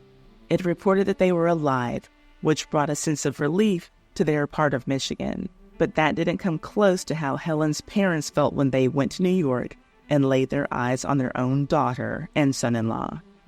When the Carpathia arrived in New York on April 18th at 9:25 p.m., Helen's parents were there to greet them upon their rainy return. They all stayed at the Waldorf Astoria Hotel that night. Then, Dickinson and Helen stayed in New York for 2 more weeks. They needed to replenish their wardrobes, so they did some shopping. The couple would later testify at the Titanic disaster hearings, which were also held at the Waldorf Astoria. That gave them a reason to extend their New York stay a little longer. On Saturday, April 20th, the Niles Daily Sun recorded Helen's account of what happened to her and Dick on the Titanic. I'm going to share with you her exact words. However, so as to not be redundant, I'll refrain from sharing most of the parts that we have already discussed. In part, quote, "The girl who occupied a stateroom across from us refused to get up, and the stewards pulled her out of bed. She got back in and sank with the ship. When we got on deck, there were a few people there, but there was tons of ice on the forepart of the ship. We were in the first lifeboat to be lowered over the side. Someone said, 'Put in the brides and grooms first.' There were 3 newly married couples who went in that boat. Altogether, there were 28 in our boat. There might as well have been 40 or 50, but the 100 men on deck refused to leave, even though there was room for them. For a moment, the ship seemed to be pointing straight down, looking like a gigantic whale submerging itself head first. One dining room steward, who was in our boat, was thoughtful enough to bring green lights, the kind you burn on 4th of July. They cast a ghastly light over the boat, but we had no lights of any kind. I think all lifeboats ought to be equipped with lights, crackers, and water and compasses. Whenever we would light one of these diminutive torches, we would hear cries from the perishing people aboard. They thought it was help coming." End quote. The thought of those people thinking that help was on the way for them? Something about that just sends chills down my spine. But now, before we go on to the statements that the bishops made at their Titanic inquiry/Senate hearings, I want to remind you of this part of her quote, because it's, well, let's just say different from what she shared at the hearings. Remember, she said that we were first in the lifeboat to be lowered over the side. Someone said, "Put in the brides and grooms first." Okay, well, the bishops were subpoenaed to testify before the Senate committee on April 30th, and when they did, Helen's story changed. All of a sudden, there weren't 3 newlywed couples in lifeboat number 7, and there was no call from any Titanic crew member or anyone else to say brides and grooms first. As she testified, quote, "An officer took me by the arm and told me to get into the boat quickly, and my husband was pushed in with me. There were 12 women, 13 men, and 3 members of the crew. There were a number of unmarried men aboard." End quote. Notice that Helen only mentioned that there were men and women in number 7. No children. That's of particular interest to me because in her first account to the news media, she also mentioned that she had taken off her stockings and given them to a little girl who hadn't had as much time to dress herself as Helen had. From her Niles Daily Sun article, I quote, "I took off my stockings and gave them to a little girl who hadn't had as much time to dress as I had." End quote, her words. Was Helen simply shocked and saying whatever came to her mind, or was she lying and trying to make herself look like a better person than she was? I have to say that none of the Titanic research shows that there were any children at all in lifeboat number 7. So to me, it looks like Helen was lying and trying to make her husband look like the opposite of a coward, because she knew that he certainly would be considered one for getting on the very first lifeboat when there were several women and children who needed to be rescued. And if you know your Titanic history, you know that J. Bruce Ismay, the chairman of White Star Line, lived the rest of his days after Titanic being labeled a coward because, like our Dick Bishop, he made it off of the Titanic alive. Even after his death, in James Cameron's Titanic, he is depicted in one of the film's most memorable scenes, being lowered on a lifeboat and hanging his head in shame. And while he did escape the sinking ship, he wasn't like Dick Bishop. Bruce Ismay helped to get many of the survivors loaded into lifeboats before saving himself and getting into Collapsible Sea, the third to last lifeboat lowered into the water. That was just the code for gentlemen in those times, to sacrifice themselves for the sake of their women and children. It was called dying an honorable death. But let's be real. Dick wasn't really one of those gentlemen. He didn't grow up in that class. He only had access to those social circles because of his dead wife's money. So maybe it was too much to expect of him to conduct himself like John Jacob Astor or Benjamin Guggenheim and bravely go to his death. So Dick had to wear the label of coward too, something that we can guess didn't make Helen proud. Luckily for Dick, he didn't have to testify about how he found himself in the very first lifeboat. His testimony was about the trouble that Titanic crew members were having with closing the watertight compartments. He had witnessed their attempts with his own eyes. After testifying, their plan was to have their chauffeur drive them back to Dowagiac in the couple's luxurious leisure. The chauffeur got them to Buffalo before they had to change plans. The weather was awful. Too bad to make the drive to Michigan. So Dick and Helen took a train the rest of the way home. They had stepped onto the Titanic as a party of 3. Dick, Helen, and Frau Frau. They did not know that they left the Titanic as a party of 3. Dick, Helen, and their embryo. Helen didn't know it then, but she was carrying Dickinson's baby. He got her pregnant on the Titanic. Now, there was that feeling of optimism in the air for Dickinson, the kind that he had felt when his first wife was pregnant and their new home was being finished. The Bishops had just survived the greatest maritime disaster of all time, and they were high on life. The days only got better and better, and then the best gift of all came for Dick and Helen on December 9th, 1912, when their child was born. A baby boy they named Randall Bishop. Surely now the Christmas of 1912 would be the best one ever. For Dick, it was almost like picking up where he had left off with wife number 1. Now the house was ready for move-in and the baby was coming home, except this time it was a boy and not a girl like before. I'm sure that King Henry VIII would have loved that, but we're not talking about him today. Well, that was December 9th. Then on December 10th, it felt even more like Dick was picking up his story where he left off with his first wife, when baby Randall died at 10 o'clock that morning, not even living a full day. The Niles Daily Star printed a short story about it. To make the déjà vu even more traumatic for Dickinson, Helen was really ill after delivering the baby. Was she going to die too? Just like Mary had? Happily for Dickinson, Helen recovered. It only made sense that her physical recovery happened more quickly than her emotional recovery. To say that her spirits were down in the dumps after losing her only child is an understatement. Now it was 1913, more than a month since having and losing her baby.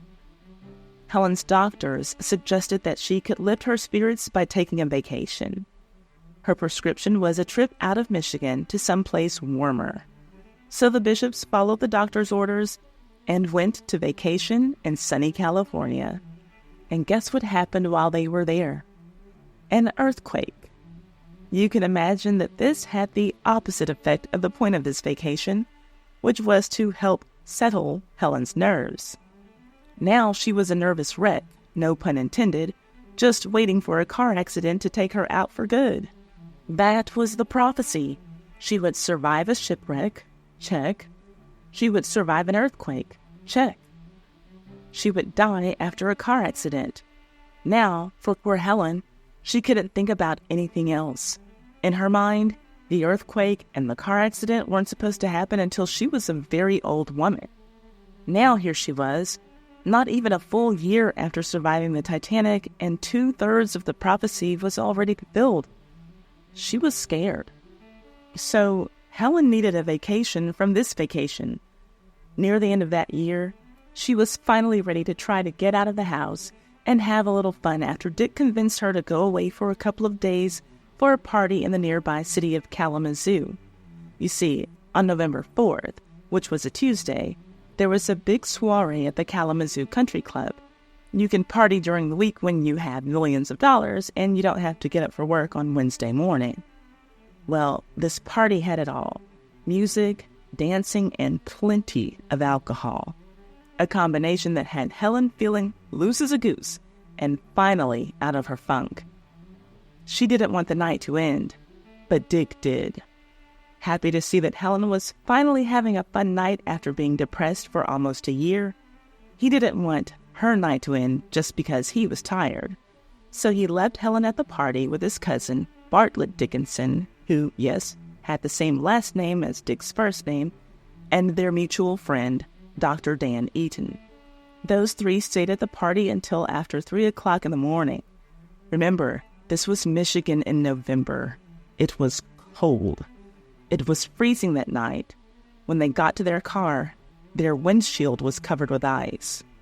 Now, this was a time when cars were designed that allowed drivers to lower their windshields. No windshield would have meant no ice, which would have meant that Bartlett would have been able to see clearly. It also would have meant that the three of them would have been very cold on the way back to the hotel. So, Bartlett took a risk and drove with the windshield up, the frost making it nearly impossible for him to see his driving path. Helen and Dr. Dan rode in the back seat, exhausted from the night's festivities. Bartlett, probably just as exhausted as his passengers and ready to get in bed for the night, was driving fast.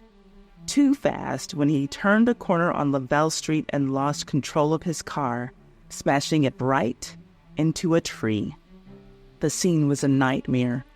The force of the impact sent Bartlett flying through the front windshield. Dr. Eaton's body only hit the back of the front seat. Still, both men were knocked unconscious. That was bad enough, but Helen certainly got the worst of it. Her body was hurled through the front windshield and up in the air through the branches of the tree that the car hit until she landed on a hard, icy cement walkway 30 feet away from the car. And she landed on the top of her head. Well, there were witnesses and they were scrambling trying to help Helen, Dr. Eaton, and Bartlett. Thankfully, there was a doctor who lived near the accident scene, Dr. William Tomlinson. He arranged for the victims to be carried to his house for immediate medical attention. Bartlett had sustained a number of serious cuts, and Dr. Eaton suffered a concussion. But poor Helen was hanging on for dear life. According to Dr. Tomlinson, quote, "It was at first difficult to see how seriously Helen was injured, as she appeared to be bleeding from a large bruise on her head. But once she and the two men were sped by ambulance to Bourges Hospital, it became all too apparent." End quote. What became apparent to the medical staff was this: Helen's skull had been crushed, and her condition was critical. Along with her crushed skull, she had suffered a number of internal injuries. Was the fortune teller's prophecy fulfilled in less than 2 years? Was this the car crash that was going to end her life? It surely looked that way. Dick's friends tracked him down at the Burdick Hotel, where he was in bed, waiting for Helen to come join him. As soon as he learned about the accident, he made arrangements for his personal family physician to get to Helen straight away. Dick's chauffeur, Earl, drove Dr. Green at top speed to get him to the hospital. And that's how it was reported, top speed.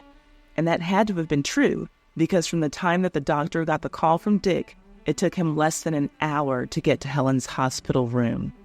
Now, I understand that it was an emergency, and I'm glad that the doctor arrived safely, but I do think that it was stupid to speed to the hospital, A speeding driver was the thing that started all of this in the first place. Anyway, it wasn't looking good for Helen. Dr. Green and multiple surgeons operated on Helen's brain in the hours following the car wreck. They removed portions of her skull and brain. In addition to removing the damaged brain tissue, healthy brain tissue was also removed because it contained fractions of her skull. This was no ordinary operation. Before it was over, Helen was partially paralyzed. There could be no coming back from this. So her parents were called to be at her bedside. They couldn't fix her, but they could hold her hands while she was dying. She wouldn't have to die alone. Not only were her husband and her parents with her, so was Michigan, as readers of the local papers mourned the death of the young Titanic bride. Sure, she had been reported dead before when the Titanic went down, but that was just hearsay that got back to her family. Now it was printed in the paper, so it had to be true, right? Well, even though the Detroit news sources had Helen in her grave, she actually, surprisingly, pulled through. While everyone was planning her funeral, she had regained consciousness and even spoke a few words. A couple of days later, she was breathing on her own. Everyone was so busy planning her death that no one, not even her doctors, had come up with a course of action to take just in case she had survived. So quickly, they decided on a course of treatment for her. It was something that was brand new, but it was worth a try. The doctors would fix a silver plate over Helen's skull to protect the part of her brain that was damaged. Because of the incisions for this procedure, she would have to spend the rest of her life wearing wigs. But at least she would have a life. The surgery was a success. And just when she was ready to be released from the hospital, after a little over a month, she had to deal with another health emergency, appendicitis. After being treated for that for an additional month, Helen was finally discharged from the hospital in January of 1914. Nobody could believe it. Helen couldn't believe it, but she was alive. She cheated death, and now she was ready to live it up. Helen felt invincible. The press thought that she was too. There were stories printed about her suggesting that perhaps she was incapable of dying. This notion might have been reinforced to her after she survived yet another car crash. This one was on September 19th, 1914, the same year that she was released from her car wreck surgeries and appendicitis operation. This time, she was driving and there was no one to blame except for herself. That Saturday, she was out driving one of her fancy cars and ran into a taxi cab with her coupe. She seriously injured W.S. Swartz, the taxi driver, and walked away from the incident unharmed. Doesn't that happen far too often when the bad driver hurts the person they crash into and not themselves? But for Helen, this was yet another car wreck that she survived. Maybe she really was incapable of dying. Or maybe the final card of the tarot card reader's prophecy really was going to happen way later in her life, like she had originally thought. Anyway, Helen's behavior grew more erratic with each day. Whatever she thought about doing, she just did it. Partying, spending money like crazy, and clearly driving carelessly. Maybe she was acting this way because she felt invincible. Maybe her brain surgeries were affecting her behavior. After all, she had more than one surgery right after the Kalamazoo wreck. And she had just had another one near the end of 1914. The purpose of it was to relieve pressure from her brain. And recall, in those first brain operations, some of her healthy brain tissue had to be removed. Maybe that's why she wasn't acting like herself. Maybe that was why Dick didn't recognize his wife anymore. Whatever the reason for her unpredictable behavior, Dick couldn't take it anymore. Dick was tired of it, and he was tired of her. And he turned to drinking, heavily. Their marriage was falling apart. And to top it all off, now, once again, it was Christmas time. Dick's wife was seriously ill. with the papers reporting that she was probably going to die. Helen had left Michigan to go shopping in Chicago. Now, I can say, I've heard of a shopping spree. I've even gone on a few in my life. But this thing that Helen was on was called a shopping tour of Chicago. And it sounds like something that only a really rich person can do. Well, while in Chicago, she fell ill in her hotel room. Just what the sickness was not disclosed. But as awful as it seemed to be, Helen recovered yet another time. That was how the Bishops closed the year 1914. I could find nothing about their marriage in the year of 1915. And because of the first thing that I found in 1916, it makes me feel like they were laying low and putting on appearances. I know that a lot of us who watch this channel are Downton Abbey fans. And this point in the Bishops' marriage reminds me of a line from Violet Crawley, who was so brilliantly played by Maggie Smith. She said something like, "People like us are never unhappily married." I always felt that people like us meant super wealthy people, and Dick and Helen fit the bill. They weren't supposed to be unhappy in marriage or anything at all because they were filthy rich. Well, they rang in the new year of 1916 by shocking their society colleagues when it became front-page news that Helen had filed for divorce on the grounds of cruelty and Dick's drunkenness. The details were suppressed, but the accusations were enough to stain Dickinson's reputation. Think about it. There were already whispers about just what he must have done to get into a Titanic lifeboat so quickly. The first lifeboat off of the Titanic? The people in Michigan knew exactly how he had done it. He pretended to be a woman. Little Dickinson put on one of his wife's dresses that he bought for her in Paris. He had to wear one of her big hats, too, to cover his face, or everybody would have thought that he was the ugliest woman on the ship. Surely that was the only way any first-class gentleman could have made it off of that sinking ship so fast. But oh yeah, he wasn't a proper gentleman, was he? He wasn't born into money or an esteemed family name. He was just a shoe salesman who was living the high life off of his dead wife's money. And you know what else? The word around town is that Dickinson had a secret wedding, getting married to Helen on the first anniversary of the death of his first wife. So a guy like that, well, it's no surprise that he was beating his wife and drinking too much. Or maybe he was just some shallow guy who was only into Helen for her good looks and he wasn't attracted to her now that she had to wear wigs. Yeah. The people around town had been talking about Dickinson a lot since his first wife died, and they all thought that he married Helen way too soon after Mary's passing, and they thought less of him because of it. So the townspeople filled in the blanks for what had been suppressed from the news media regarding the Bishop divorce. Helen and Dick had been separated for 3 months before Helen was granted the divorce. Dick didn't even show up to defend himself. His attorney was present, but he didn't even object to any of the accusations that had been made against Dick.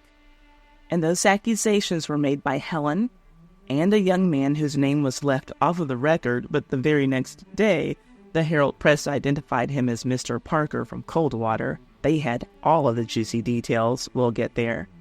And finally, the last witness was Helen's father. It was kind of sad if you think about it. Only one of Helen's parents was able to attend her wedding, and it was her mother. Now, the whole marriage was over in just a few short years, and her father, who had not been able to attend her wedding, was present for a divorce, speaking against his son-in-law. And you know how it goes. Once the divorce was made public, their friends had something to say about it. They all knew all along that this marriage was horrible.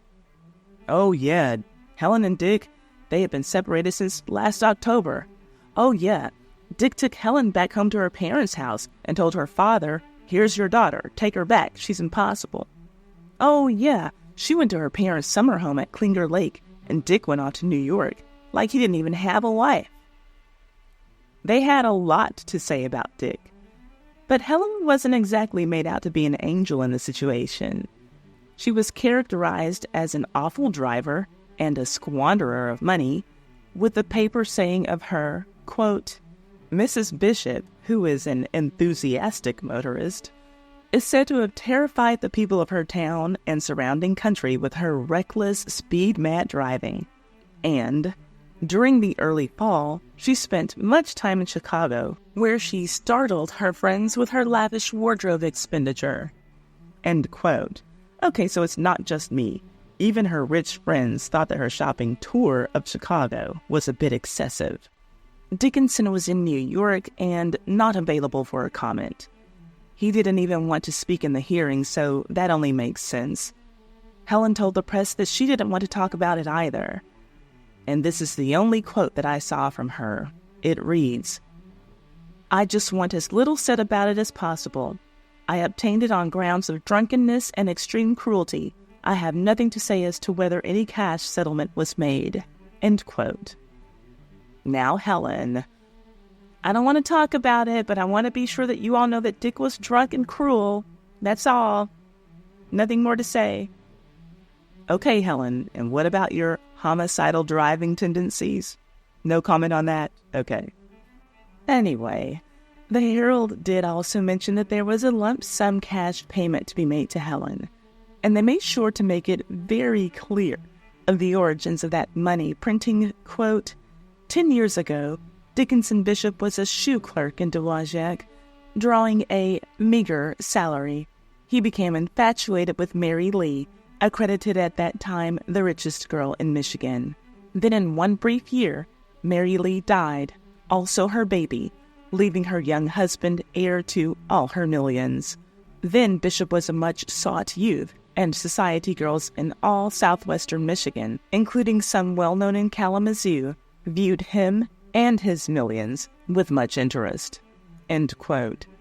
The Herald wrote about the death anniversary wedding, too, making sure to mention that it was just a rumor.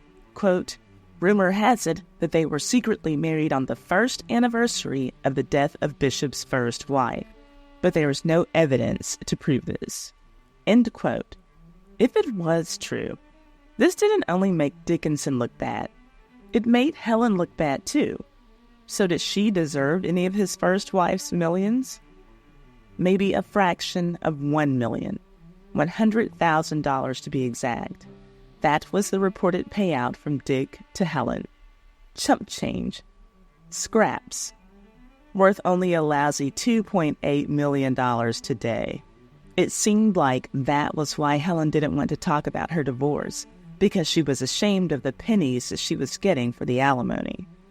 But there is a little confusion in the papers about whether or not that $100,000 was just the lump sum one-time payment, or if Helen was supposed to receive $100,000 per year for life, because it is written both ways, the lump sum in one paper, the yearly payments in the next paper. Either way, both interpretations were correct, because it was a lump sum, and it was every year for the rest of her life. Because you see, Helen wouldn't be alive the next year to collect another payment if there was another one on the way. Every year for the rest of her life was going to last a shorter time than anyone saw coming. Generally speaking, we don't know when our time is up on this earth, and Helen didn't know either. All that she knew was that she was alive, and that at that moment, she was going to squeeze every bit of enjoyment that she could out of each day. So she didn't cry about that measly divorce settlement. She used part of that $100,000 to take herself and a friend on a cruise to the West Indies and Panama. The friend was Mrs. O.W. Cannon, a society lady who lived in Danville, Illinois. And the ladies left only a couple of weeks after Helen's divorce was finalized. And something strange happened that people were trying to turn into a scandal, but it really did seem innocent. There was a young man on Helen's return ship, Philip Edgar Grant. He was working as a bathroom steward. Well, it turned out that she knew this young fellow. He came from a well-off family, but had lost his way. He had dropped out of college. He had been studying at Cornell University when the bright lights of New York City took his attention away from his studies. Those bright lights and a chorus girl for whom he had completely fallen. His school books just weren't as interesting as the long legs of the chorus girl. So he just lost his focus and ended up working on a cruise ship. When Helen ran into him on her voyage home, she was shocked, seeing him working as a bathroom steward when she knew his family and knew that he was headed down a more prestigious path than that. All that she did was make sure that the young man got in touch with his parents, who didn't know where he had gone after dropping out of school, and Helen used her connections to get him a better-paying job. That was it. But some of the gossip papers were trying to make it seem like there was something romantic going on between Helen and the college dropout so soon after her divorce.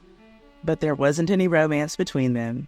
He was young and good-looking, and so was Helen, so people were trying to make them an item. But the story quickly went away at the beginning of March, characterizing Helen simply as a young, rich fairy godmother to Philip, not his love interest. It was Thursday, March the 9th, that she and Mrs. Cannon returned home from Panama. They returned to Mrs. Cannon's home. The next time that Helen was in the news was the very next week on March the 16th. The report was about events from that Tuesday, which has started out like a pretty typical day for her. Not newsworthy at all. She was still at her friend's house. In the course of their uneventful day, Helen tripped over a rug in Mrs. Cannon's sitting room. She tried to get back on her feet before that trip turned into a fall, but she couldn't. And Helen falling down wasn't like the average person falling down. Under her wig, she had a silver plate holding her brain inside of her skull. Falling at the wrong angle could end it all for her. Well, she fell at the wrong angle. And I wonder, in those seconds that she was desperately trying to get back on her feet, did she think back to the fortune teller? Was the prediction correct after all? Indirectly, yes. Helen wasn't in a car when this final move would end her life, but it was the injuries from the car wreck that happened in Kalamazoo that caused her death. She was taken to the hospital after the fall, but there was no operation that could save her this time. The most that the staff could do was make her comfortable until she took her last breath. This moment had Helen's parents reliving their worst memory, when they had rushed to her side to hold her hands after the so-called fatal crash in Kalamazoo. Mr. and Mrs. Walton had been wintering in Florida, but they made it to her bedside to hold her hand just one last time, moments before she died. Imagine that, surviving the most devastating maritime disaster in history, an earthquake, and multiple car accidents, only to be taken out by a buckled rug.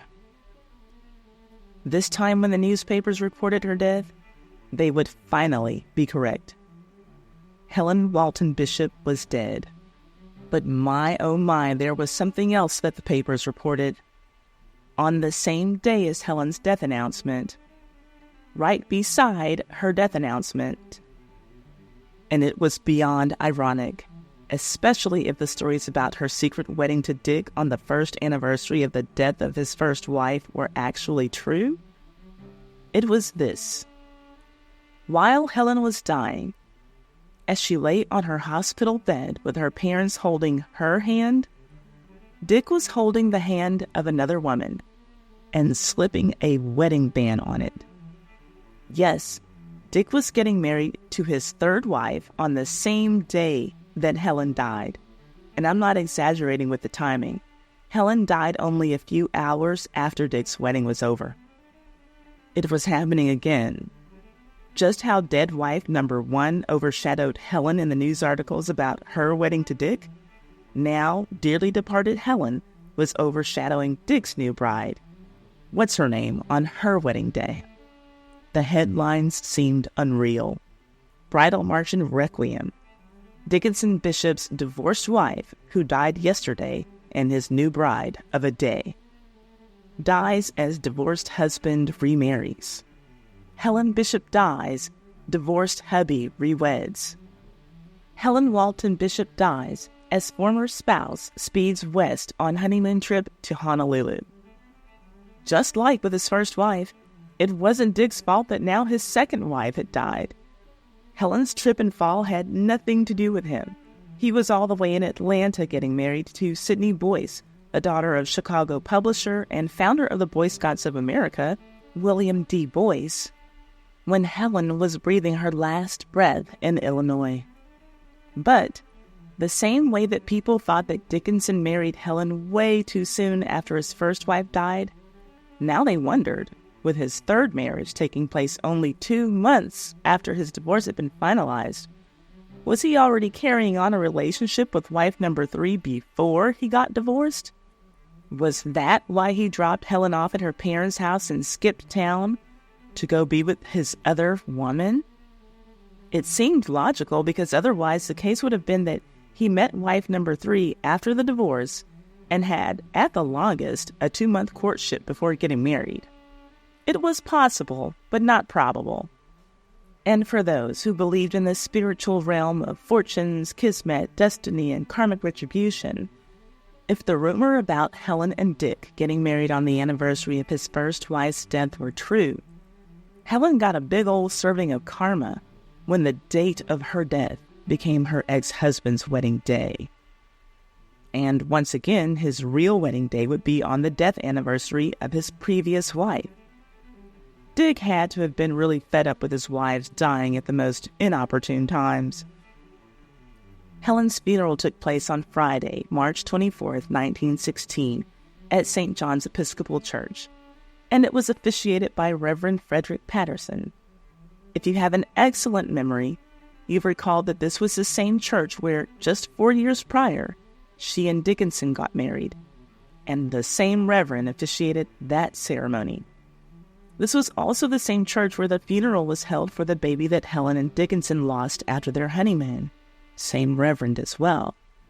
And I'm sure that many of the same people attended all 3 services. The wedding, the funeral, now another funeral. It must have been surreal for those in attendance. Not long ago, they sat in those very pews with their eyes fixed on a beaming bride with her whole life ahead of her. Then on that day, that same young lady, it was her cold and lifeless form, taking up that same space on that same altar.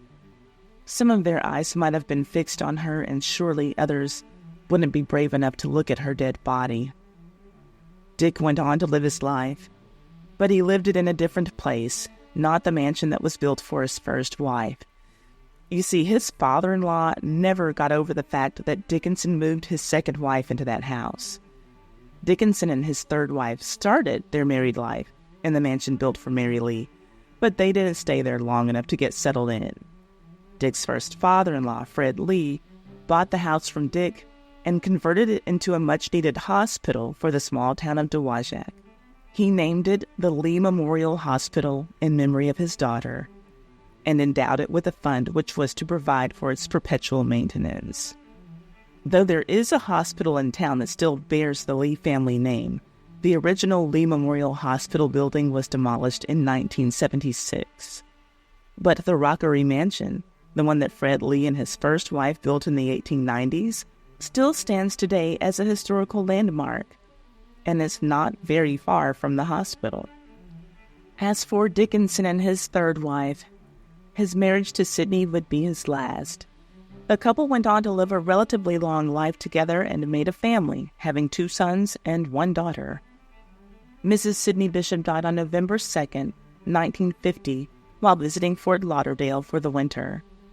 She had been sick for a whole year before she passed away at the age of 61. Dickinson lived until 1961, dying from a stroke on February 16th of that year. He lived to be 73 and wasn't remembered as the Stove King of Michigan, as he had been called in his younger days as an eligible bachelor, a title that was only given to him because he was basically handed over a company from his first father-in-law. He was memorialized instead as the president of the Marseille Land and Power Company. But his third father-in-law practically handed him the position at the power company too, so what can we say? The man knew how to pick a father-in-law. In addition to being remembered as the power company president, he was also remembered as a survivor of the Titanic disaster. After his death, his relatives said that Dickinson never talked about that night he was rescued from the Titanic. And we know that that's pretty common with a lot of the Titanic survivors. We've heard so many stories about the survivors who lived long lives and never spoke a word about the Titanic. But there was something else that Dickinson never mentioned for the rest of his life. The car wreck that led to Helen's death. Was it because she was the love of his life and the thought of that wreck was just too much to bear? Had he always been freaked out by the fortune teller's fortune and just didn't want to talk about any part of it? Did he feel guilty because he was the one who convinced her to go to that party in the first place? We'll never know why. Helen is gone and Dick is gone, and he took his thoughts with him. But hopefully, with this story and other stories recorded about them, their legacy won't be lost to time. My sources for this story are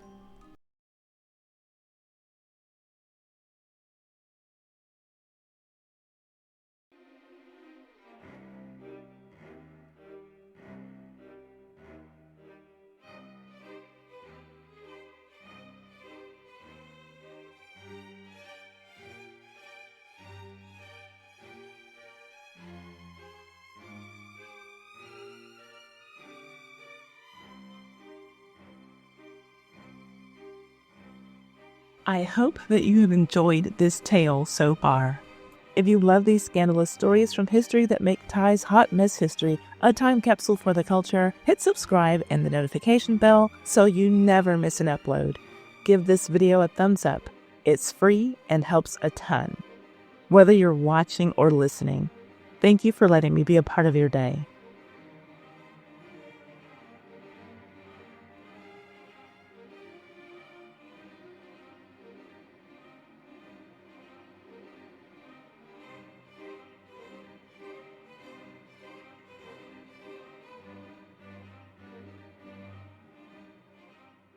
This video has been brought to you by me. Well, me and my new YouTube channel, Verified YouTube Guide. Are you just starting your YouTube journey and feeling overwhelmed? Don't worry, I've got you covered. My channel, Verified YouTube Guide, is your go-to resource for practical, step-by-step tips to grow and monetize your channel. It's literally follow-along video tutorials. I'm showing you the steps I took to get 180,000 subscribers on YouTube. So if you don't know how to do something, you can just copy my work one step at a time. From setting up your channel to showing you how you can earn money at any stage on YouTube. And I'm not just talking about YouTube ad revenue. If you have something important to say or a service to sell, start talking about it on YouTube now. Don't wait. Subscribe to Verified YouTube Guide today, and let's build your channel together. You don't have to figure this out alone. The link is in the description box. I'll see you there.